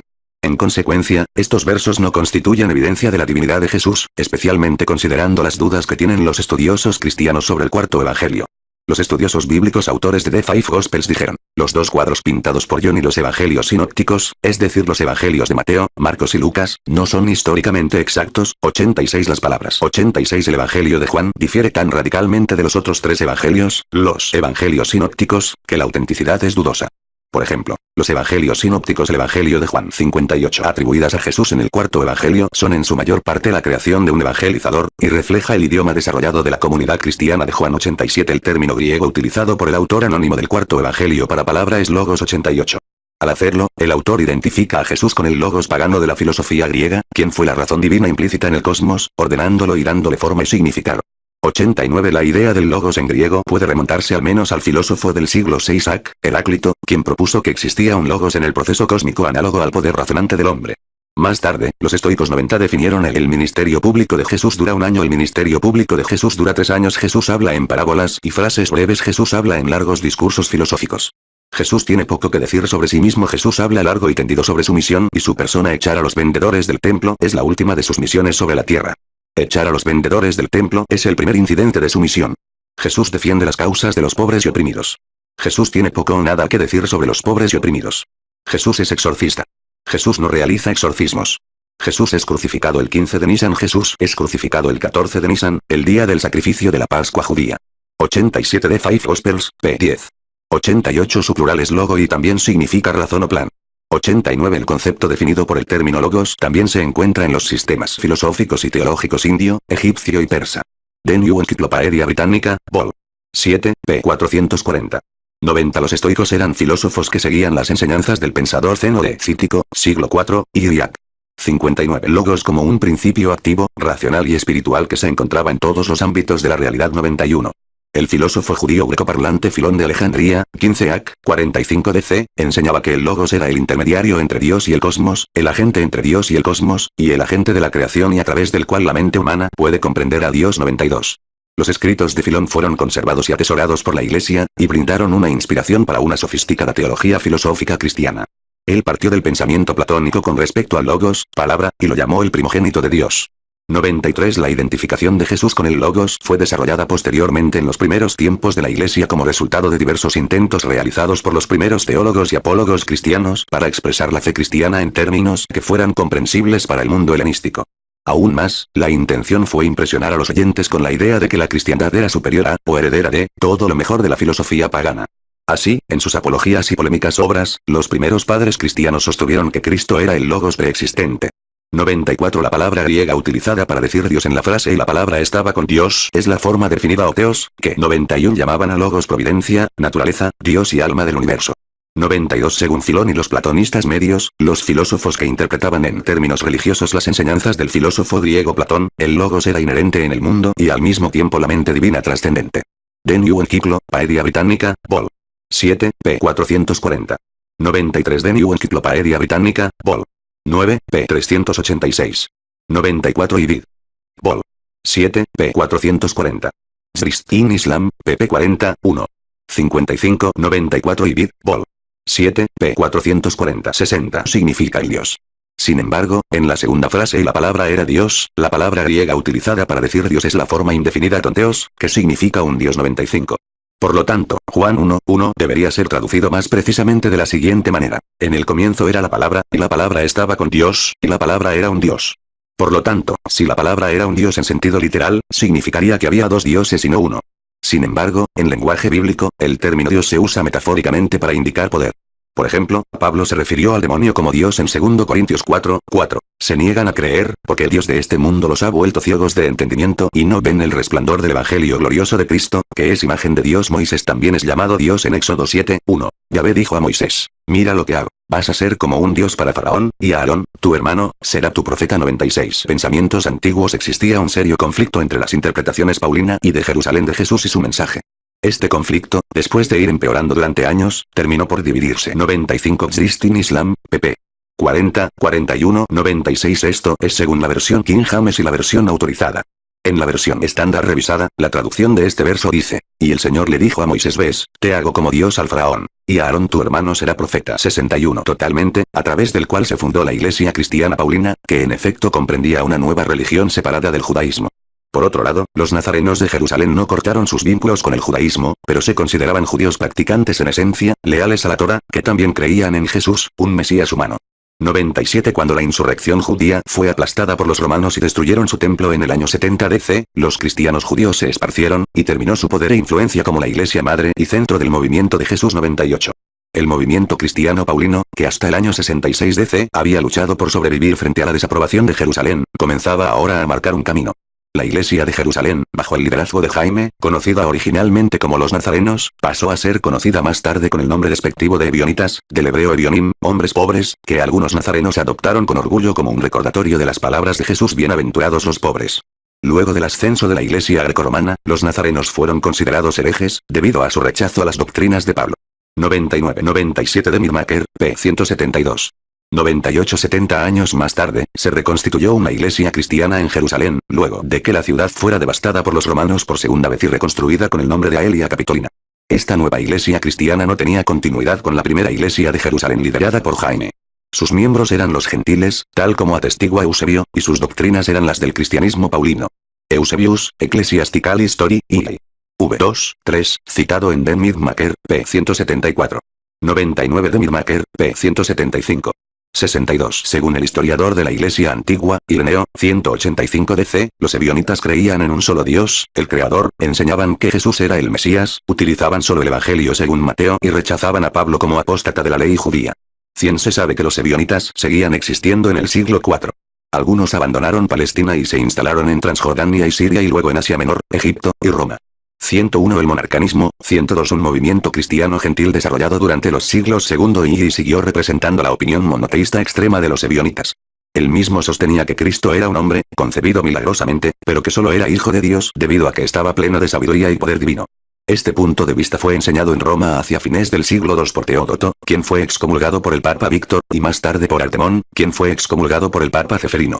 Hacia el año 260 DC, dicha postura fue enseñada nuevamente por Pablo de Samosata, 103 obispo de Antioquía en Siria, quien predicaba abiertamente que Jesús fue un hombre a través del cual Dios pronunció su palabra, Logos, y afirmaba fervientemente la unidad absoluta de Dios.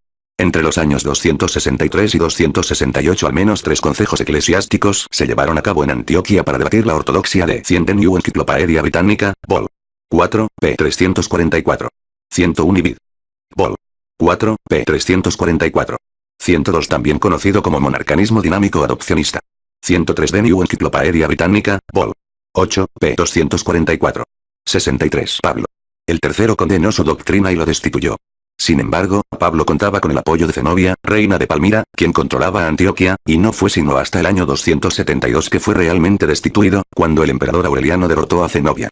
104 a finales del siglo III y principios del If, Ario, nacido en Libia 250 AC, fallecido en 336 DC, presbítero de Alejandría, Egipto, también enseñaba la naturaleza finita de Cristo y la unidad absoluta de Dios, lo cual atrajo un gran número de seguidores, hasta que fue declarado hereje por el Concejo de Nicea en mayo de 325 DC. Durante el concejo, se negó a afirmar la fórmula de fe, sosteniendo que Cristo tenía la misma naturaleza divina que Dios. Sin embargo, la influencia de sus colegas de Asia Menor y Constanza, la hija del emperador Constantino, lograron que Ario regresara del exilio y fuera readmitido en la Iglesia 105. El movimiento que supuestamente él había empezado, pero que en realidad era una extensión de la creencia cristiana nazarena / judía de Jerusalén, comenzó a ser conocido como arrianismo y constituyó la mayor amenaza interna a la ortodoxia de la creencia paulina cristiana en la divinidad de Jesús. De 337 a 350 DC, el emperador de Occidente, Constantino, simpatizaba con los ortodoxos cristianos, y Constancio II, que simpatizaba con los arrianos, era el emperador de Oriente. La influencia ariana era tan grande que se llevó a cabo un consejo eclesiástico en Antioquía, 341 DC, y se emitió una afirmación de fe que omitía la cláusula que decía 104 de New Encyclopedia Britannica, Vol. 9, p. 208. 105 y vid. Vol. 1, pp. 556, 7. 64 que Jesús tenía la misma naturaleza divina que Dios. En el año 350 DC, Constancio II, se convirtió en el único gobernante del imperio, y bajo su liderazgo eliminó casi totalmente al partido niceno, los cristianos ortodoxos. Luego de la muerte de Constancio II en 361 DC, la mayoría cristiana ortodoxa de Occidente consolidó su posición. Sin embargo, la defensa del monoteísmo absoluto y la supresión de las creencias trinitarias de los cristianos ortodoxos continuaron en Oriente bajo el emperador Arriano Valens, 364-383 DC. El arrianismo no colapsó hasta que el emperador Teodosio I, 379-395 DC, tomó la defensa de la ortodoxia. No obstante, las creencias unitarias de Arrio continuaron entre algunas de las tribus germánicas hasta fines del siglo VII. 106. Pensamiento moderno. Hoy día, existen muchos estudiosos modernos sobre el cristianismo que sostienen que Jesucristo no fue Dios. En 1977, un grupo de 7 estudiosos bíblicos, entre ellos respetados teólogos anglicanos y otros estudiosos del Nuevo Testamento, publicaron un libro llamado The Myth of God Incarnate, que tuvo una gran repercusión en el Sínodo General de la Iglesia de Inglaterra. En el prefacio, el editor, John Ick, escribió lo siguiente: los autores de este libro están convencidos de que hace falta otro desarrollo teológico importante para esta última parte del siglo XX. La necesidad surge de 106 de New Encyclopedia Britannica, Vol. 1, pp 549, 50. 65. Un conocimiento cada vez mayor de los orígenes cristianos, e implica un reconocimiento de que Jesús fue, tal como está presentado en Hechos de los Apóstoles 2, 21, un hombre aprobado por Dios para cumplir un papel especial dentro del propósito divino, y que su posterior concepción como Dios encarnado, la segunda persona de la Santísima Trinidad viviendo una vida humana, es una manera mitológica o poética de expresar su significado para nosotros. 107. Existe un amplio acuerdo entre los estudiosos del Nuevo Testamento acerca de que el Jesús histórico no decía ser la deidad que le atribuye el pensamiento cristiano posterior. Él no se entendía como Dios, o Hijo de Dios, encarnado. 108. El fallecido arzobispo Michael Ramsey, quien fue estudioso del Nuevo Testamento, escribió que Jesús no declaraba ser una deidad. 109. Su contemporáneo, el estudioso del Nuevo Testamento C.F.D. Moule, dijo lo siguiente: todo caso de alta cristología que dependía de la autenticidad de las supuestas declaraciones de Jesús sobre sí mismo, especialmente en el cuarto evangelio, sería ciertamente precario. 110. En un importante estudio sobre los orígenes de la doctrina de la encarnación, James Dunn, quien afirma la cristología ortodoxa, concluye que no existía evidencia real en las 107 de Myth of God Incarnate, px. 108 de Metaphor of God Incarnate, pp. 27, 8. 109 Jesús and the Living Past, p. 39. 110 de Origin of Christology, p. 136. 66. Primeras tradiciones de Jesús de algo que pudiera llamarse una conciencia de divinidad.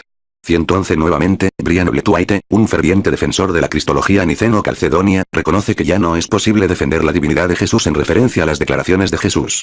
112 Blethwaite y Dunn, y otros estudiosos como ellos que siguen creyendo en la divinidad de Jesús, afirman que Jesús no sabía que era Dios encarnado. Eso recién se supo después de su resurrección. El más famoso de los obispos de la Iglesia de Inglaterra, que dudan de la divinidad de Jesús, es el elocuente reverendo profesor David Jenkins, obispo de Durham, Inglaterra, quien abiertamente declarará que Jesús no era Dios. 113. El siguiente artículo, publicado en The Daily News hace unos años, indica claramente el grado en el que hay dudas en el clero sobre la divinidad de Jesús. 111. Christology in the Making, p. 60. 112. The Incarnation, p. 74. 113. The Economist, abril 1, 1989, vol. 311, no. 7596, p. 19. 61-67. Sorprendente encuesta a obispos anglicanos. Londres. Más de la mitad de los obispos anglicanos de Inglaterra sostienen que los cristianos no están obligados a creer que Jesucristo fue Dios, según una encuesta publicada hoy. La consulta realizada a 31 de los 39 obispos de Inglaterra muestra que muchos de ellos piensan que los milagros de Cristo, el nacimiento de una virgen, y la resurrección pueden haber sido hechos no sucedidos tal como se describen en la Biblia. Solo 11 de los obispos insistieron en que los cristianos deben considerar a Cristo como Dios y hombre, mientras que 19 afirmaron que basta con considerar a Jesús como el agente supremo de Dios. Uno de ellos prefirió no dar una opinión definida. La investigación fue realizada por el programa religioso semanal Credo, de la London Weekend Television. Daily News 25 de junio de 1984. 68. Capítulo 3. El mensaje. El segundo tema, el mensaje de Jesús, es quizás el punto más importante a tener en cuenta. Pues, si Jesús no era Dios encarnado, sino un profeta de Dios, entonces el mensaje que él trajo de Dios es la esencia de su misión. Sometimiento. La base del mensaje de Jesús fue la sumisión a la voluntad de Dios, dado que es la base de la religión que Dios prescribió para el hombre desde el comienzo de los tiempos.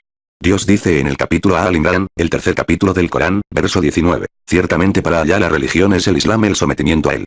En árabe, la sumisión a la voluntad de Dios está expresada por la palabra Islam.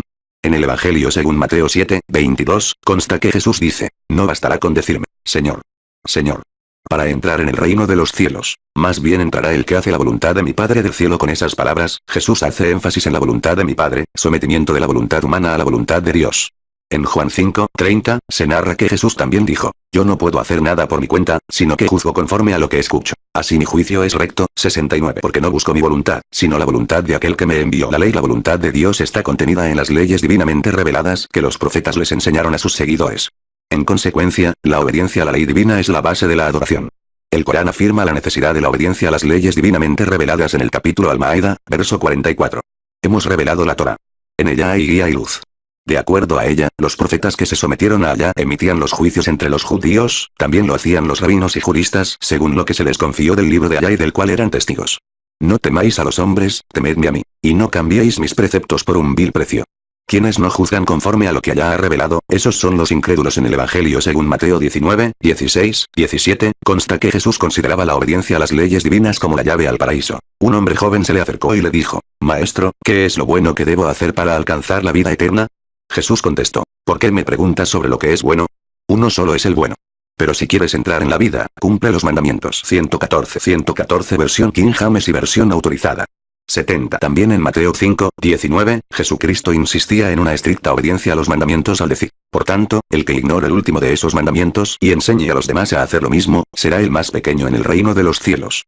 En cambio el que los cumpla y los enseñe, será grande en el reino de los cielos. La ley divina representa una guía para la humanidad en todos los aspectos de la vida. Define lo bueno y lo malo a la vez que brinda un sistema completo que rige todos los asuntos de las personas. Solo el Creador sabe mejor lo que es beneficioso para su creación y lo que no. Así, las leyes divinas ordenan y prohíben diversos actos y sustancias para proteger de los peligros al espíritu humano, al cuerpo humano, y a la sociedad humana. Para que los seres humanos alcancen su potencial llevando vidas correctas, tienen que adorar a Dios a través de la obediencia a sus mandamientos. 115. Esa era la religión transmitida en el mensaje de Jesús, sometimiento a la voluntad de un solo Dios verdadero obedeciendo sus mandamientos. Jesús les destacaba a sus seguidores que su misión no cancelaba las leyes recibidas por el profeta Moisés. Jesús mantenía la ley, tal como lo hicieron los profetas que vinieron después de Moisés.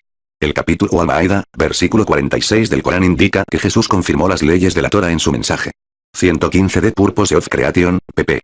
42, 3, 71. Hicimos que les sucediera a los profetas de los hijos de Israel Jesús hijo de María, para que confirmase lo que ya había en la Torá.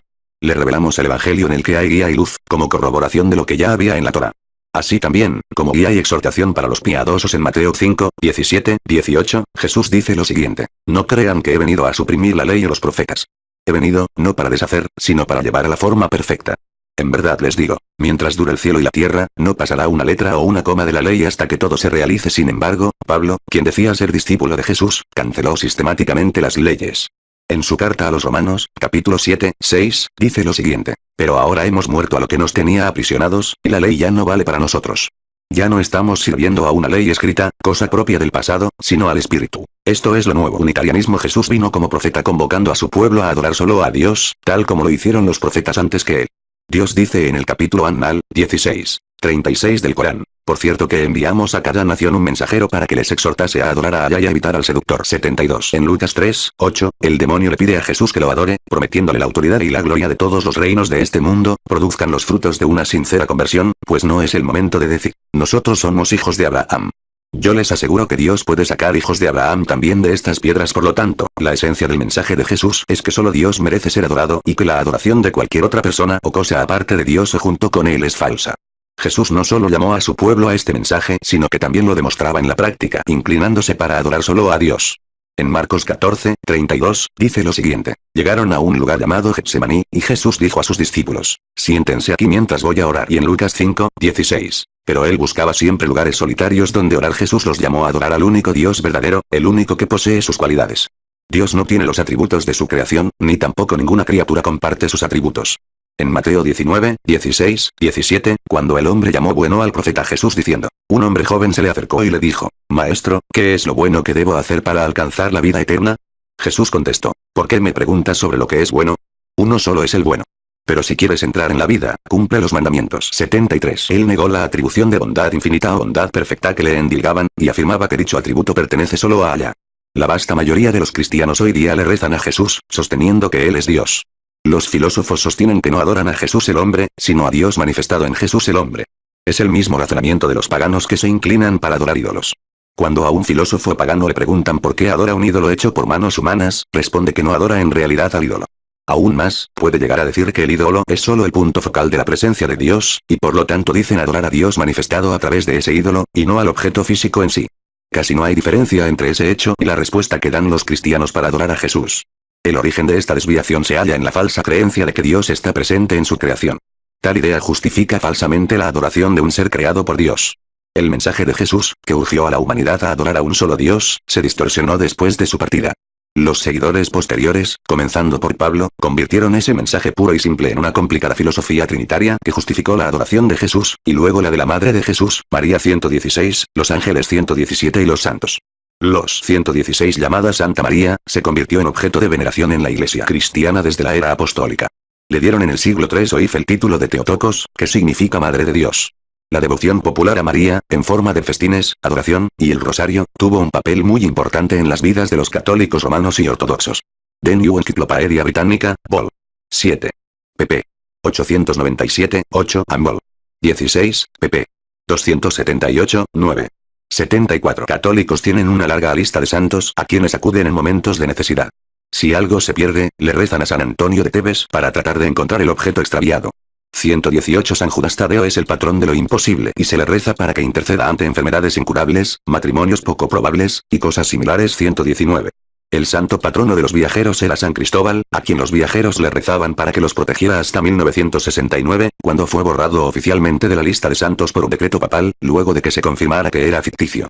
120 Si bien fue eliminado oficialmente de la lista de santos, muchos católicos en todo el mundo siguen rezándole a San Cristóbal.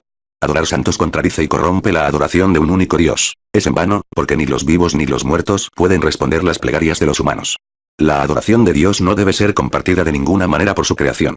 Respecto a esto, Allah dice lo siguiente en el capítulo Al-Araf, 7, 194, 117 Los ángeles, Miguel, Gabriel, y Rafael, fueron convertidos en santos y la celebración religiosa conocida como Michaelmas, llamada Fiesta de San Miguel y todos los santos por los anglicanos, les fue dedicada a ellos el 29 de septiembre por las iglesias occidentales, y el 8 de noviembre por la iglesia ortodoxa.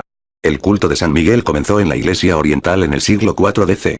Debido a la posición tradicional de San Miguel como líder de los ejércitos celestiales, se incorporó la veneración a todos los ángeles a su culto. The New Encyclopedia Britannica, Vol. 8, p. 95. Él se convirtió así en el patrono de los soldados. 118 de World Book Encyclopedia, Vol. 1, p. 509. 119 de World Book Encyclopedia, Vol. 11, p. 146. 120 vid. Vol.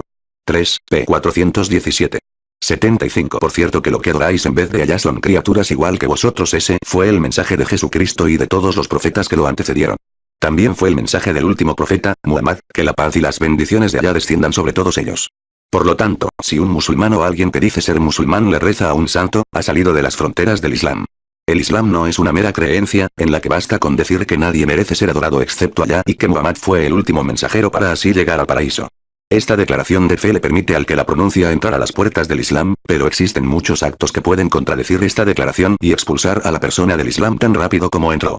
El más serio de dichos actos es rezarle a algo o a alguien que no sea Dios. Musulmán, no maometano, dado que la religión de Jesús, y la de todos los profetas anteriores, era la religión del sometimiento a Dios, conocido en árabe como Islam, sus verdaderos seguidores deben ser llamados siervos de Dios, lo que se conoce en árabe como musulmanes. En el Islam, la oración es considerada un acto de adoración.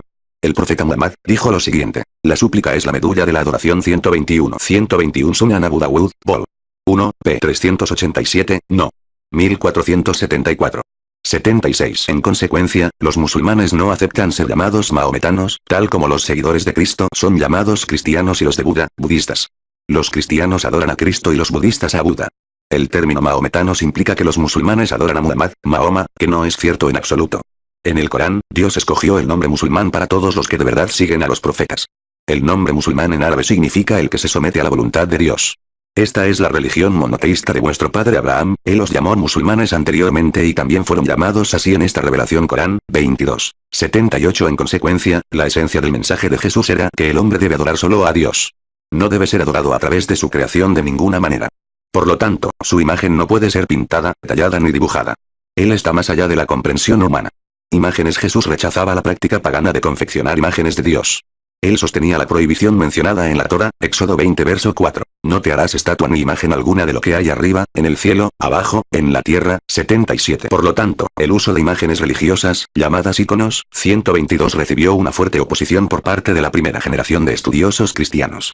Sin embargo, con el tiempo, la tradición griega y romana de confeccionar imágenes y mostrar a Dios con forma humana terminó por imponerse. La prohibición existe para evitar el eventual deterioro de la adoración de Dios, que terminará por convertirse en la adoración de su creación. Una vez que un ser humano confecciona una imagen mental de Dios, de hecho esa persona está intentando hacer a Dios como su creación, porque la mente humana solo puede imaginar las cosas que ha visto, y Dios no puede ser visto en esta vida. 122. La controversia iconoclástica fue una disputa por el uso de imágenes religiosas, iconos, en el Imperio Bizantino durante los siglos VIII y X. Los iconoclastas, aquellos que rechazaban las imágenes, se oponían a la adoración de íconos por diversas razones, entre ellas la prohibición del Antiguo Testamento sobre las imágenes en los 10 mandamientos, ex. 24, y la posibilidad de caer en idolatría. Los defensores de la adoración de íconos insistían en la naturaleza simbólica de las imágenes y la dignidad de la materia creada. En la primera iglesia, la confección y veneración de retratos de Cristo y los santos fue rechazada constantemente. El uso de íconos, no obstante, siguió ganando popularidad, especialmente en las provincias orientales del Imperio Romano.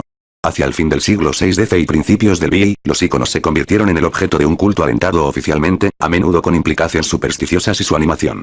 La oposición a dichas prácticas se hizo notoria en Asia Menor. En 726, el emperador bizantino Leo III se opuso públicamente a los íconos y en 730 se prohibió oficialmente su uso. Esto llevó a la persecución contra los devotos, que alcanzó una amplia repercusión en el reino del sucesor de Leo, Constantino V, 741-775 DC. Sin embargo, en 787, la emperatriz Irene convocó el séptimo consejo ecuménico en Nicea, en el cual se condenó el iconoclasmo y se restableció el uso de imágenes. Los iconoclastas recuperaron el poder en 814 después de la asunción al trono de Leo V, y se volvió a prohibir el uso de íconos en un consejo, 815 DC. El segundo período iconoclasta terminó con la muerte del emperador Teófilo en 842. En 843 su viuda restauró la veneración de íconos, y se celebró un evento en la Iglesia Ortodoxa Oriental conocido como la Fiesta de la Ortodoxia. The New Encyclopedia Britannica, Vol. 6, p. 237-78. Los cristianos con su tradición de adorar a través de imágenes a menudo cuestionan cómo puede adorarse a Dios sin verlo. Dios debe ser adorado según el conocimiento de sus atributos, los cuales fueron revelados en las auténticas escrituras. Por ejemplo, Alá se describe a sí mismo en el Corán como el misericordioso, por lo tanto sus devotos deben reflexionar sobre la misericordia de Dios y darle gracias por la misma. También deben contemplar la naturaleza de su misericordia hacia ellos y otros seres humanos. De igual manera, Alá se refiere a sí mismo como el perdonador, por lo tanto sus devotos deben acudir a él arrepentidos y no perder la esperanza cuando cometen pecados. También deben agradecer el perdón de Dios perdonando a otros seres humanos. Profecía. Parte del mensaje del profeta Jesús fue informar a sus seguidores del profeta que vendría después de él. Así como Juan el Bautista anunció la llegada de Jesucristo, Jesús a su vez anunció la llegada del último de los profetas de Dios, Muhammad. En el Corán, capítulo Asaf, 61, 6, Dios cita la profecía de Jesús sobre Muhammad. Y cuando Jesús, hijo de María, dijo: «Oh, hijos de Israel, yo soy el mensajero de Alá, enviado a vosotros para corroborar la Torá y anunciar a un mensajero que vendrá después de mí llamado Ahmad». 79. Este era uno de los nombres del profeta Muhammad. 123. También hay algunas referencias en los evangelios que parecen referirse a la llegada del profeta Muhammad, que la paz y las bendiciones de Alá desciendan sobre él. En el evangelio según Juan 14, 16, consta que Jesús dice: «Y yo rogaré al Padre y les dará otro protector». 124. Que permanecerá siempre con ustedes. Los expertos cristianos a menudo interpretan la palabra protector mencionada en Juan 14, 16 como el Espíritu Santo. 125. Sin embargo, la frase otro protector implica que será otra persona como Jesús y no el Espíritu Santo. 126. Especialmente considerando Juan 16, 7, donde Jesús dice lo siguiente: 123. Ahmad, al igual que Muhammad, deriva de la raíz árabe am, que significa alabanza, agradecimiento. El profeta Muhammad también era conocido por este nombre. La palabra griega paracleto se traduce como comforter en la versión King James, y como advocateo helper en otras traducciones al inglés. Paracletos significa el que suplica por la causa de otro, o el que aconseja a otro preocupado por el bienestar ajeno. Vea con Bible Commentary, Vol. 7, p. 168. Ved Juan 14, 26, en adelante. El Espíritu Santo, el intérprete que el Padre les va a enviar en mi nombre, les enseñará todas las cosas y les recordará todo lo que yo les he dicho. Sin embargo, en Juan 4, 1, se utiliza el término espíritu para referirse al profeta. Queridos míos, no se fíen de cualquier inspiración. Examinen los espíritus para ver si vienen de Dios, porque andan por el mundo muchos falsos profetas. En español, la palabra otro puede significar otro de la misma clase u otro de otra clase. El texto griego del Nuevo Testamento utiliza la palabra aion, que es el acusativo masculino de aios, otro de la misma clase. La palabra griega que significa otro de otra clase es heteros, pero el Nuevo Testamento no utiliza esta palabra en Juan 14, 16. Jesús, un profeta del Islam, pp. 15, 6. 80. Pero es verdad lo que les digo, les conviene que yo me vaya, porque mientras yo no me vaya, el protector no vendrá a ustedes. Yo me voy, y es para enviárselo. El término protector no puede referirse aquí al Espíritu Santo porque, según los evangelios, el Espíritu Santo ya estaba presente en el mundo antes del nacimiento de Jesús. 127. Como también durante su ministerio. 128. Este verso implica que el protector aún no había llegado.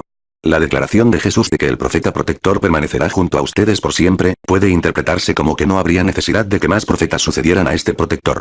Él sería el último de los profetas de Dios, cuyo mensaje se conservaría hasta el final del mundo. 129. La predicción que hizo Jesús sobre la llegada de Muhammad, que la paz de Dios descienda sobre ambos, confirmó las profecías sobre el profeta Muhammad, en la Torá. En Deuteronomio 18, 18 y 19, está escrito que el Señor le dijo a Moisés: «Yo haré que se levante de en medio de sus hermanos un profeta, lo mismo que hice contigo». 130. Yo pondré. Juan el Bautista fue llenado con el Espíritu Santo mientras estaba en el vientre de su madre, Lucas 1, 15. Isabel fue llenada con el Espíritu Santo, Lucas 1, 41. El padre de Juan, Zacarías, también fue llenado con el Espíritu Santo. Lucas 1, 67. El Espíritu Santo estaba en Simeón, Lucas 2, 26, y descendió sobre Jesús en forma de paloma, Lucas 3, 22. Jesús, profeta del Islam, p. 13. 130. Los hermanos de los judíos, quienes son descendientes de Isaac, el hijo de Abraham, son los árabes, descendientes de Ismael, el hermano de Isaac. 81. Mis palabras en su boca. 131, y él les dirá todo lo que yo mande. Si alguno no escucha mis palabras, cuando habla el profeta de parte mía. 132, yo mismo le pediré cuentas. En Isaías 42, se profetiza acerca de un siervo del Señor elegido cuya misión profética será para toda la humanidad, a diferencia de los profetas hebreos cuyas misiones se limitaban a Israel. Une aquí a mi siervo a quien yo sostengo, mi elegido, al que escogí con gusto. He puesto mi espíritu sobre él, y hará que la justicia llegue a las naciones. 4. No se dejará quebrar ni aplastar, hasta que establezca el derecho en la tierra. Las tierras de ultramar esperan su ley. 11. Que levanten la voz el desierto y sus ciudades, los campos donde vive Cedar. Este particular siervo del Señor es el único identificado con Cedar. 133. Los árabes. 134. 131. El Corán significa literalmente la recitación. El profeta Muhammad enseñaba que el Corán eran las palabras de Dios. Sus explicaciones e instrucciones son conocidas como hadith. 132. Cada uno de los 114 capítulos del Corán comienza con la oración: en el nombre de Alá, el Clemente, el Misericordioso, excepto uno, el capítulo 9. 133. Los descendientes de Ismael pasaron a ser conocidos como árabes, término que en hebreo significaba aquellos que habitaban el Arabao desierto, diccionario de Bible, p. 47. El más conocido de los 12 hijos de Ismael es Caidar, Cedar en hebreo. En algunos versos de la Biblia, Caidar es sinónimo de árabes en general, Jeremías 2, 10, Ezequiel 27, 21, Isaías 60, 7, Canto de Salomón 1, 5. 134. Jesús, profeta del Islam, p. 11. 82. Capítulo 4. El camino. El otro aspecto del mensaje del profeta Jesús fue su invitación a la gente a seguir su camino. Los profetas traían leyes divinas o confirmaban las traídas por profetas anteriores, e invitaban a la gente a adorar a Dios obedeciendo las leyes divinamente reveladas. También les demostraban a sus seguidores cómo se debe vivir la ley. En consecuencia, también invitaban a quienes creían en ellos a seguir su camino como el camino correcto para acercarse a Dios. El principio está atesorado en el Evangelio según Juan 14, 6. Jesús contestó: Yo soy el camino, la verdad y la vida.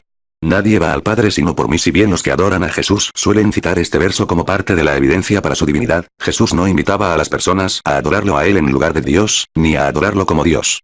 Si estas palabras realmente fueron pronunciadas por Jesús, lo que significan es que uno no puede adorar a Dios excepto de la manera definida por los profetas de Dios. Jesús les recalcaba a sus discípulos que solo podían adorar a Dios en la manera en que Él les había enseñado. En el Corán, capítulo Al-Imrán, 3:31, Dios le revela al profeta Muhammad, que le instruya a la humanidad, seguirlo si de verdad aman a Dios. Di: si verdaderamente amáis a Allá, seguidme. Y Allá os amará y os perdonará los pecados.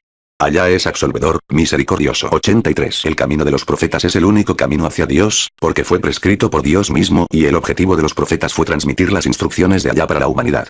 Por lo tanto, todos los profetas les informaban a sus seguidores cómo adorar a Dios. Por otro lado, es incorrecto agregar a la religión algo que no fue enseñado por los profetas. Todo cambio realizado a la religión después de los profetas representa una desviación inspirada por Satán. En este sentido, el profeta Muhammad dijo: todo aquel que agregue algo nuevo a la religión del Islam, Dios se lo rechazará. 135. Aún más, cualquier persona que adore a Allá yendo en contra de las instrucciones de Jesús, habrá adorado en vano. El camino de Jesús primero y principal, cabe destacar que Jesucristo, el hijo de María, fue el último en la línea de profetas judíos. Él vivió según la Torá, la ley de Moisés, y les enseñaba a sus seguidores a hacer lo mismo. En Mateo 5, 17, 18, Jesús dijo lo siguiente: no crean que he venido a suprimir la ley o los profetas. He venido, no para deshacer, sino para llevar a la forma perfecta. En verdad les digo, mientras dure el cielo y la tierra, no pasará una letra o una coma de la ley hasta que todo se realice. 135. Sahih al-Bukhari, vol. 3, p. 535, no. 861, y Sahih Muslim, vol. 3, p. 931, no. 4266. 84. Lamentablemente, unos 5 años después del fin del ministerio de Jesús, un joven rabino conocido como Saúl de Tarso, quien decía haber visto a Jesús en una visión, comenzó a cambiar el camino de Jesús.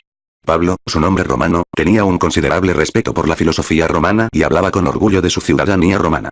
Su convicción era que los no judíos que se convirtieran en cristianos no deberían llevar la carga de la Torá en ningún sentido. El autor de Hechos de los Apóstoles 13:39 cita a Pablo diciendo: quien cree en este Jesús es liberado de todo esto, las obligaciones de la ley mosaica. Fue principalmente a través de los esfuerzos de Pablo que la iglesia comenzó a tomar su carácter no judío. Pablo 136 escribió la mayor parte de las cartas del Nuevo Testamento, epístolas, las cuales son aceptadas por la iglesia como la doctrina oficial y la escritura inspirada. Estas cartas no conservan el Evangelio de Jesús ni tampoco lo representan. 137. Por el contrario, Pablo transformó las enseñanzas de Cristo en una filosofía helénica, grecorromana. Los siguientes son ejemplos de enseñanzas que el profeta Jesús seguía y enseñaba, pero que luego fueron abandonadas por la iglesia. Sin embargo, muchas de estas enseñanzas fueron revividas en el mensaje final del Islam traído por el profeta Muhammad, y permanecen como. 136. Fue decapitado en Roma 34 años después del fin del ministerio de Jesús. 137. Biblical Studies from a Muslim Perspective, p. 18. 85. Parte fundamental de las prácticas religiosas musulmanas hasta el día de hoy. La circuncisión. Jesús era circuncidado. Según el Antiguo Testamento, esta tradición comenzó con el profeta Abraham, quien no era judío ni cristiano.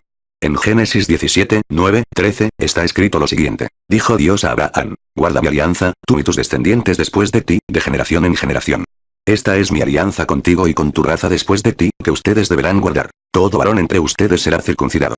Ustedes cortarán el prepucio y esta será la señal de la alianza entre yo y ustedes. En adelante y para siempre, todo varón entre ustedes deberá ser circuncidado a los 8 días después de su nacimiento, tanto el nacido en tu casa, como el extranjero que haya sido comprado como esclavo. Sea que hayan nacido en tu casa, o hayan sido comprados como esclavos, deberán ser circuncidados. Esta alianza mía grabada en la carne de ustedes es una alianza perpetua. El Evangelio según Lucas 2, 21, dice: cumplidos los 8 días, circuncidaron al niño y le pusieron el nombre de Jesús, nombre que había indicado el ángel antes de que su madre quedara embarazada. 86. En consecuencia, ser circuncidado era parte del camino de Jesús. Sin embargo, la mayoría de los cristianos de la actualidad no están circuncidados, debido al pensamiento impuesto por Pablo. Él decía que la circuncisión consistía en la circuncisión del corazón.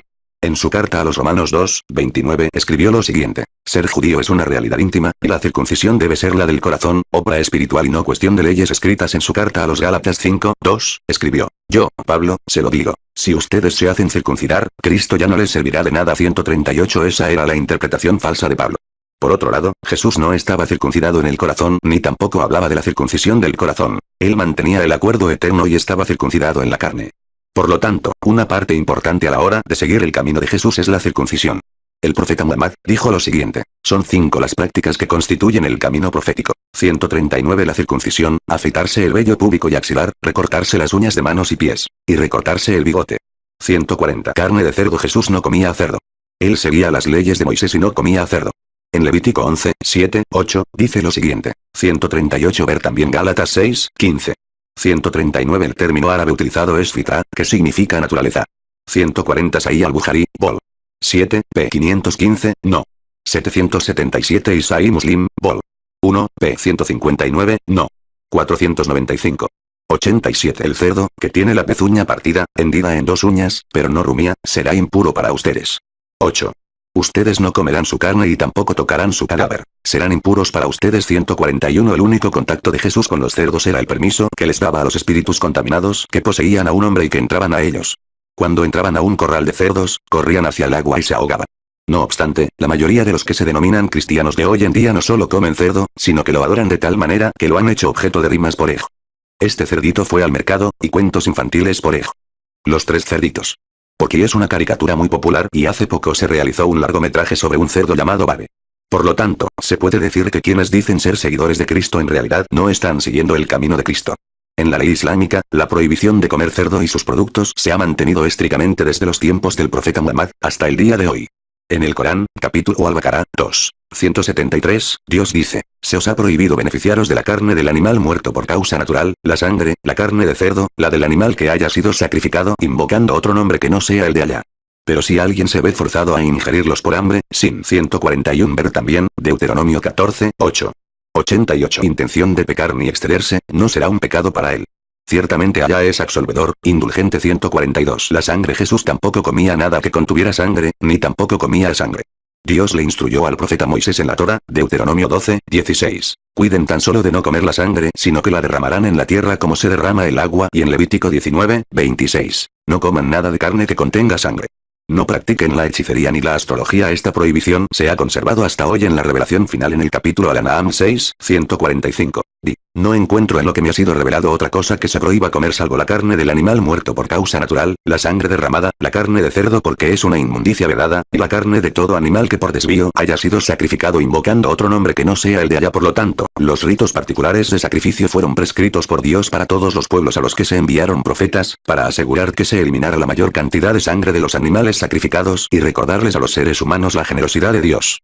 El Corán se refiere a estas instrucciones en el capítulo Al-Aili, 22, 34 de la siguiente manera. 142 Ver también capítulo Al-Maida, 5, 3. 89 Por cierto que hemos prescrito a cada nación sus ritos. Recordad el nombre de Allah al sacrificar las reses que os proveímos. Jesús y sus primeros seguidores cumplían con el método correcto de sacrificio, mencionando el nombre de Dios y cortando la vena yugular del animal al degollarlo para permitir que el corazón bombeara hacia afuera la sangre. Sin embargo, los cristianos de la actualidad no le dan importancia a los métodos de sacrificio, tal como están prescritos por Dios. El alcohol. Jesús se consagró a Dios y por lo tanto se abstenía de consumir bebidas alcohólicas según las instrucciones plasmadas en Números 6, 1, 4. Yahvé dijo a Moisés: di a los hijos de Israel: si un hombre o una mujer se consagra a Yahvé mediante el voto de nazireato. 143, no beberá ni vino ni bebida alguna que pueda embriagar, ni vinagre hecho de vino o de otra bebida embriagante cualquiera, ni tampoco jugo alguno exprimido de uvas. No comerá uvas frescas ni pasas. Todo el tiempo que sea nazireo, no comerá fruto alguno de la vid, desde los granos hasta el ollejo. En el Corán, capítulo Al-Maida 5, 90, Allah prohíbe tajantemente los embriagantes. 143 El que es separado o consagrado. 90 Oh, creyentes. El vino, los juegos de azar, los altares sobre los cuales eran degollados los animales como ofrenda para los ídolos y consultar la suerte valiéndoos de flechas son una obra inmunda de Satanás. Absteneos de ello y así tendréis éxito. En cuanto al milagro de convertir agua en vino. 144, solo aparece en el Evangelio de Juan, el cual contradice de manera consistente a los otros 3 evangelios. Como mencionamos anteriormente, el Evangelio de Juan fue considerado como hereje por la primera iglesia, 145, mientras que los otros 3 evangelios fueron considerados evangelios sinópticos porque sus textos contenían un tratamiento similar de la vida de Jesús. 146 En consecuencia, los estudiosos del Nuevo Testamento han expresado dudas sobre la autenticidad de este incidente. Ablución antes de la oración. Antes de realizar la oración formal, Jesús solía lavar sus extremidades según las enseñanzas de la Torá. Moisés y Aarón hacían lo mismo, según Éxodo 40, 31. Puso la pileta entre la tienda de las citas y el altar y echó agua en ella para las abluciones. Aarón y sus hijos se lavaron en ella las manos y los pies. En el Corán, capítulo Al-Maida 5, 6, la ablución para la oración se prescribe de la siguiente manera. 144 Juan 2, 1, 11. 145 de Five Gospels, p. 20. 146 de New Encyclopedia Britannica, vol. 5, p. 379. 84-91. Oh, creyentes. Cuando os dispongáis a hacer la oración, lavaos el rostro y los brazos hasta el codo, pasaos las manos por la cabeza y lavaos los pies hasta el tobillo. Si estáis en estado de impureza mayor, purificaos. Postración en la oración. En los evangelios se describe a Jesús postrado durante la oración. En Mateo 26, 39, el autor describe un incidente que tuvo lugar cuando Jesús fue con sus discípulos a Getsemaní. Fue un poco más adelante y, postrándose hasta tocar la tierra con su cara, oró así: Padre, si es posible, que esta copa se aleje de mí. Pero no se haga lo que yo quiero, sino lo que quieres tú. Los cristianos en la actualidad se arrodillan, unen sus manos, en una postura que no se le puede atribuir a Jesús. El método de postración para orar que utilizaba Jesús no era una invención suya. Era el modo de orar de los profetas que lo antecedían. En el Antiguo Testamento, Génesis 17, 3, consta que el profeta Abraham bajaba su rostro para orar. En Números 16, 22 y 26, tanto Moisés como Aarón hacían lo mismo para orar. En Josué 5, 14 y 7, 6, y Josué bajaba su rostro hasta el suelo para adorar. En Reyes 18, 42, Elías se inclinaba en el suelo y ponía el rostro entre las rodillas. Esa era la manera que tenían los profetas elegidos por Dios para transmitir su palabra al mundo. Y es la única manera mediante la cual los que dicen seguir a Jesús obtendrán la salvación que él predicaba en su evangelio. 92. El capítulo Al-Insán 76, 25, 6 es uno de los tantos ejemplos coránicos de las instrucciones que Dios les dio a los creyentes acerca de cómo inclinarse y adorarlo. Y recuerda a tu Señor por la mañana y por la tarde, y por la noche prostérnate ante Él, y glorifícale gran parte de ella. El velo. Las mujeres que rodeaban a Jesús usaban velo según la práctica de las mujeres que rodeaban a los primeros profetas. Sus prendas eran holgadas y cubrían completamente el cuerpo, y utilizaban pañuelos para cubrirse el cabello. En Génesis 24, 64, 5 dice lo siguiente: También Rebeca divisó a Isaac, y al verlo se bajó del camello. Preguntó al mayordomo: ¿Quién es aquel hombre que viene por el campo a nuestro encuentro? Le respondió: es mi patrón. Ella entonces tomó su velo y se cubrió el rostro. Pablo escribió lo siguiente en su carta a los Corintios: en cambio, la mujer que ora o profetiza con la cabeza descubierta falta respeto a su cabeza. Sería igual si se cortase el pelo o al rape. ¿No quiere cubrirse el pelo? Que se lo corte al rape. ¿Que le da vergüenza andar con el pelo cortado al rape? Pues que se ponga el velo. Algunos pueden sostener que usar un velo total era la costumbre general de esos tiempos. Sin embargo, no es así. Tanto en Roma como en Grecia, cuyas culturas dominaban. 93. La región, el atuendo popular era bastante corto y dejaba ver los brazos, las piernas y el pecho. Solo las mujeres religiosas de Palestina, que seguían la tradición judía, se cubrían. Según el rabino Dr. Menachem M. Breyer, profesor de literatura bíblica en la Yeshiva University, era costumbre que las mujeres judías salieran en público con la cabeza cubierta y, en ocasiones, cubriendo todo el rostro y dejando libre solo un ojo. 147. También agregó que, durante el período tanaítico, si una mujer judía no se cubría la cabeza, era considerada una afronta a su honor. Cuando la cabeza estaba descubierta, podía recibir una multa de hasta 400 tuzim por dicha falta. 148. El famoso teólogo cristiano de los primeros tiempos, San Tertuliano, fallecido en 220 DC, escribió lo siguiente en su famoso tratado sobre el velo de las vírgenes: mujeres jóvenes, si usan velo en las calles, deben usarlo en la iglesia. Si usan velo cuando están con extraños, entonces deben usarlo frente a sus hermanos. Una de las leyes canónicas vigentes hasta hoy en la Iglesia Católica establece que las mujeres deben cubrirse la cabeza en la iglesia. 149. Ciertas facciones cristianas, como los Amish y menonitas, por ejemplo, exigen a sus mujeres que se cubran. 147 de Jewish Woman in Rabbinic Literature, p. 239. 148 Ibid. p. 139. 149 Clara M. Enning, Canon Law and the Battle of the Sexes, in Religion and Sexism, p. 272. 94. En el Corán, capítulo An-Nur 24, 31, se les indica a las mujeres creyentes cubrir sus gracias y usar velos en la cabeza y el pecho.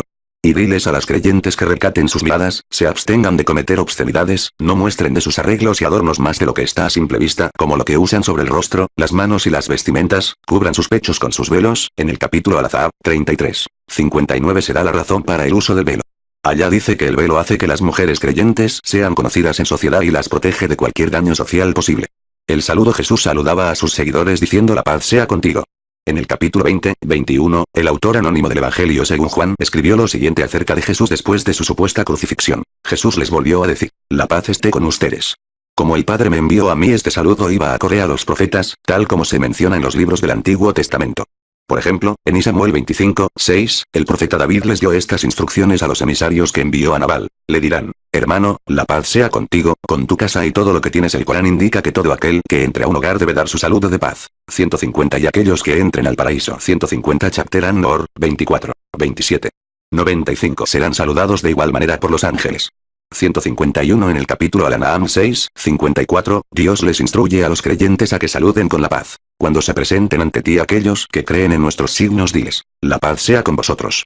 Cada vez que un musulmán se encuentra con otro, debe usar ese saludo. Jesús confirmó la institución de la caridad compulsiva, conocida como el diezmo, décima parte, el cual era tomado de la cosecha anual para dárselo a Dios en celebración. En Deuteronomio 14, 22 dice lo siguiente: cada año separarás el diezmo de todo lo que hayas sembrado y que haya crecido en tus tierras. En el sexto capítulo, Al-An'am, versículo 141, Dios les recuerda a los creyentes que paguen la caridad al momento de la cosecha. Él es quien ha creado huertos, unos con plantas rastreras y otros con plantas que crecen hacia lo alto, y ha creado también las palmeras, las plantas de diferentes frutos, los olivos, y los granados, todos de aspecto parecido pero de frutos con sabores diferentes. Comed de sus frutos cuando maduren, pero pagad lo que corresponda por ellos. De Zakat 152 el día de la cosecha. Y no derrochéis, porque allá no ama a los pródigos. Al-Araf, 7, 46. 151 capítulo Sura Al-Araf, 7, 46. 152 una décima parte si el campo está regado naturalmente y una vigésima parte si el riego es artificial. 96 el sistema de caridad obligatoria, Zakara, en árabe, está bien organizado, con unas tasas para dinero en efectivo y metales preciosos y otras para productos agrícolas y ganado. Además, el Corán establece claramente quiénes deben recibir esa caridad en el capítulo At-Tauba 9, 60. La misma se distribuye principalmente en distintas categorías de pobres y no se utiliza para darle una vida cómoda a los sacerdotes. El ayuno. Según los evangelios, Jesús ayunó durante 40 días. Mateo 4, 2 dice lo siguiente: y después de estar sin comer 40 días y 40 noches, al final sintió hambre. 153 Esto iba según la práctica de los primeros profetas. Moisés también ayunó, según Éxodo 34, 28. Estuvo allí con Yahvé por espacio de 40 días y 40 noches, sin comer ni tomar agua. Y escribió en las tablas las palabras de la alianza, los 10 mandamientos en el Corán, capítulo Al-Baqará 2, 183, los creyentes son instados a cumplir con un ayuno regular. Oh, creyentes. Se os prescribió el ayuno al igual que a quienes os precedieron para que alcancéis la piedad. El fin del ayuno está definido claramente como el desarrollo de una conciencia de Dios. Solo Él sabe quién ayuna de verdad y quién no. Por lo tanto, quien ayuna, se abstiene de 153. Ver también Mateo 6, 16 y 17, 21, 97. Comer y beber porque tiene conciencia de Dios. El ayuno regular eleva esa conciencia, lo que a su vez lleva a tener una mayor inclinación a ser correctos. Los creyentes deben ayunar desde el alba hasta el ocaso durante todo el mes de Ramadán, noveno mes del calendario lunar. El profeta Muhammad también dijo: el mejor ayuno fuera del mes de Ramadán es el de mi hermano el profeta David, quien solía ayunar día por medio. 154 La usura o intereses. Al cumplir con la ley, el profeta Jesús también se oponía a cobrar o pagar intereses, ya que los textos de la Torá así lo prohibían. En Deuteronomio 23, 19 dice lo siguiente: no prestarás con interés a tus hermanos, ni dinero, ni alimentos. 155, ni cualquier otra cosa por la que se cobran intereses. 156 El interés también está estrictamente prohibido en el capítulo Al-Baqará 2, 278 del Corán. Oh, creyentes. Temed a Allá y renunciad a lo que os adeuden a causa de la usura, si es que sois, en verdad, creyentes. 154 Sahih al-Bukhari, vol 3, pp 113, 4, no 200 Ansai Muslim, vol 2, p 565, no 2595. 155 Alimento o provisiones. 156 Sin embargo, en el verso que sigue a este, los judíos permitieron los préstamos con intereses a los no judíos. Al extranjero podrás prestarle con interés, pero a tu hermano, no. Deuteronomio 23, 20, 98 Para cumplir con este requisito divino, los musulmanes desarrollaron un sistema bancario alternativo, conocido comúnmente como banca islámica, la cual está libre de intereses. La poligamia. No existen registros que el profeta Jesús se haya opuesto a la poligamia. Si así fuera, lo que condenaba era la práctica de los profetas que lo antecedieron. Existen varios ejemplos de matrimonios polígamos en los profetas, según la Torá. El profeta Abraham tenía 2 esposas, según Génesis 16, 13. Abraham llevaba 10 años viviendo en Canaán, cuando su esposa Sara tomó a su esclava Agar y se la dio a su esposo Abraham por esposa. También el profeta David, según el primer libro de Samuel 27, 3. Y permanecieron con Aquís, él y sus hombres, cada cual con su familia. David con sus dos esposas, Ahinoam de Jezreel, y Abigail, esposa de Nabal de Carmelo en 1 Reyes 11:3, se dice que Salomón tuvo 700 mujeres que eran princesas y 300 concubinas. El hijo de Salomón, Rehoboam, también tenía varias esposas, según 2 Crónicas 11:21. Roboam amó a Maacá, hija de Absalón, más a todas sus mujeres y concubinas, pues tuvo 18 mujeres, 99 y 60 concubinas, y fue padre de 28 hijos y 60 hijas. De hecho, la Torá incluso especificaba las leyes con respecto a la división de herencia en casos de poligamia. En Deuteronomio 21, 15, 16, la ley dice lo siguiente: cuando un hombre tiene dos mujeres, de las cuales a una quiere y a la otra, no, puede ser que las dos le den hijos y que el primogénito sea hijo de la mujer menos amada. El día que reparta la herencia entre sus hijos, no podrá dar los derechos de primogenitura al hijo de la mujer a la que quiere, en perjuicio del primogénito que le dio a la mujer no amada. La única restricción a la poligamia era la prohibición de tomar la hermana de una esposa como esposa rival, según Levítico 18, 18. Teniendo ya mujer, no tomarás a su hermana para ponerla celosa, teniendo relaciones con su hermana mientras viva ella. El Talmud aconseja tener un máximo de 4 esposas, tal como el profeta Jacob. 157. El padre Eugene Hillman dice lo siguiente: en ningún lugar del Nuevo Testamento existe un mandamiento explícito que diga que el matrimonio. 157. Women in Judaism, p. 148. 159. Polygamy Reconsidered, p. 140. 160. Vid. p. 17. 100. Debe ser monógamo ni tampoco uno que prohíba explícitamente la poligamia. 158. Agregó además el hecho de que la Iglesia en Roma prohibió la poligamia para ir conforme a la cultura grecorromana que prescribía una sola esposa legal, pero que toleraba el concubinato y la prostitución. 159. El Islam limita la poligamia a un máximo de 4 esposas a la vez y estipula el mantenimiento de la justicia como condición básica para la poligamia. En el capítulo An-Nisa 4:3, Dios dice: casaos con otras mujeres que os gusten, 2, 3 o 4. Pero si teméis no ser justos, casaos con una sola. 158. Polygamy Reconsidered, p. 140. 159. y vid. p. 17. 101. Conclusión. Existe un solo Dios que creó una sola raza de seres humanos, y les comunicó un solo mensaje: sometimiento a la voluntad de Dios, conocido en árabe como al Islam. Ese mensaje fue transmitido a los primeros seres humanos de este mundo, y reafirmado por todos los profetas de Dios que vinieron después, a lo largo de los años. La esencia del mensaje del Islam fue que los humanos deben adorar a un solo Dios obedeciendo sus mandamientos, y deben evitar adorar la creación de Dios de cualquier modo o forma. Jesucristo, nacido de la Virgen María, realizó milagros e invitó a los israelitas al mismo mensaje de sometimiento, Islam, tal como lo hicieron todos los profetas que lo precedieron. Él no fue Dios, ni tampoco el Hijo de Dios, sino que fue el Mesías, un profeta ilustre de Dios. Jesús no invitaba a la gente a adorarlo a él, por el contrario, él los invitaba a adorar a Dios, y él mismo lo hacía. Él confirmó las leyes de la Torá que enseñó el profeta Moisés. Él vivía según esas leyes, e instaba a sus discípulos a seguirlas al pie de la letra. Antes de su partida, les informó a sus seguidores acerca del último profeta, Muhammad de Arabia, quien vendría tras él, y los invitó a cumplir sus enseñanzas. En las generaciones que siguieron a la partida de Jesús, sus enseñanzas fueron distorsionadas y fue elevado a un estatus divino. 6 siglos después, con la llegada del profeta Muhammad, se dijo la verdad sobre Jesucristo y se la conservó eternamente en el libro de la divina revelación, el 102 Corán. Aún más, las leyes de Moisés, las cuales seguía Jesús, fueron revividas en su forma pura y original, e implementadas en la forma de vida prescrita divinamente conocida como Islam. Por lo tanto, la realidad de los profetas, su mensaje uniforme, y la forma de vida que seguían, solo puede encontrarse en la religión del Islam, la única religión prescrita por Dios para el hombre. Aún más, solo los musulmanes siguen hoy las verdaderas enseñanzas de Jesús. Su forma de vida está mucho más a tono con la forma de vida de Jesús que la que dicen llevar los cristianos modernos. El amor y el respeto de Jesucristo es un artículo de fe en el Islam. Allá destacó la importancia de creer en Jesús en numerosos pasajes del Corán. Por ejemplo, en el capítulo An-Nisa 4, 159, Dios dice: entre la gente del libro no habrá nadie que no crea en él Jesús antes de su muerte después de descender otra vez a la tierra. El día de la resurrección atestiguará contra ellos. 103. El regreso de Jesús. Incluso el esperado regreso de Jesús, el cual los cristianos esperan, es parte de la fe islámica. Sin embargo, él no regresará para juzgar al mundo como creen los cristianos modernos, porque el juicio es algo que solo pertenece a Dios. El Corán enseña que Jesús no fue crucificado, sino que Dios lo elevó vivo a los cielos. Y dijeron: hemos matado al Mesías, Jesús hijo de María, el mensajero de Allá. Pero no le mataron ni le crucificaron, sino que se les hizo confundir con otro a quien mataron en su lugar. Quienes discrepan sobre él tienen dudas al respecto. No tienen conocimiento certero sino que siguen suposiciones, y ciertamente no le mataron. Otra de las cosas que el profeta Muhammad dijo acerca del regreso del profeta Jesús es lo siguiente: no habrá profeta entre yo y Jesús, y él regresará. Cuando regrese, lo conocerán. Será un hombre de contextura fuerte y piel rojiza y descenderá con un atuendo de 2 piezas. Luchará con la gente para establecer el Islam y romperá la cruz, matará al cerdo y cancelará el jizya 160. Durante ese tiempo, Allá destruirá todas las religiones excepto el Islam y matará al falso Cristo. Jesús permanecerá en la tierra durante 160 impuesto que se les cobraba a los cristianos y judíos que vivían bajo gobierno musulmán en lugar del zakat, caridad obligatoria, y del servicio militar. 104. 40 años, y cuando muera, los musulmanes rezarán la oración fúnebre por él. 161. El regreso de Jesús será una de las señales de la llegada del día del juicio.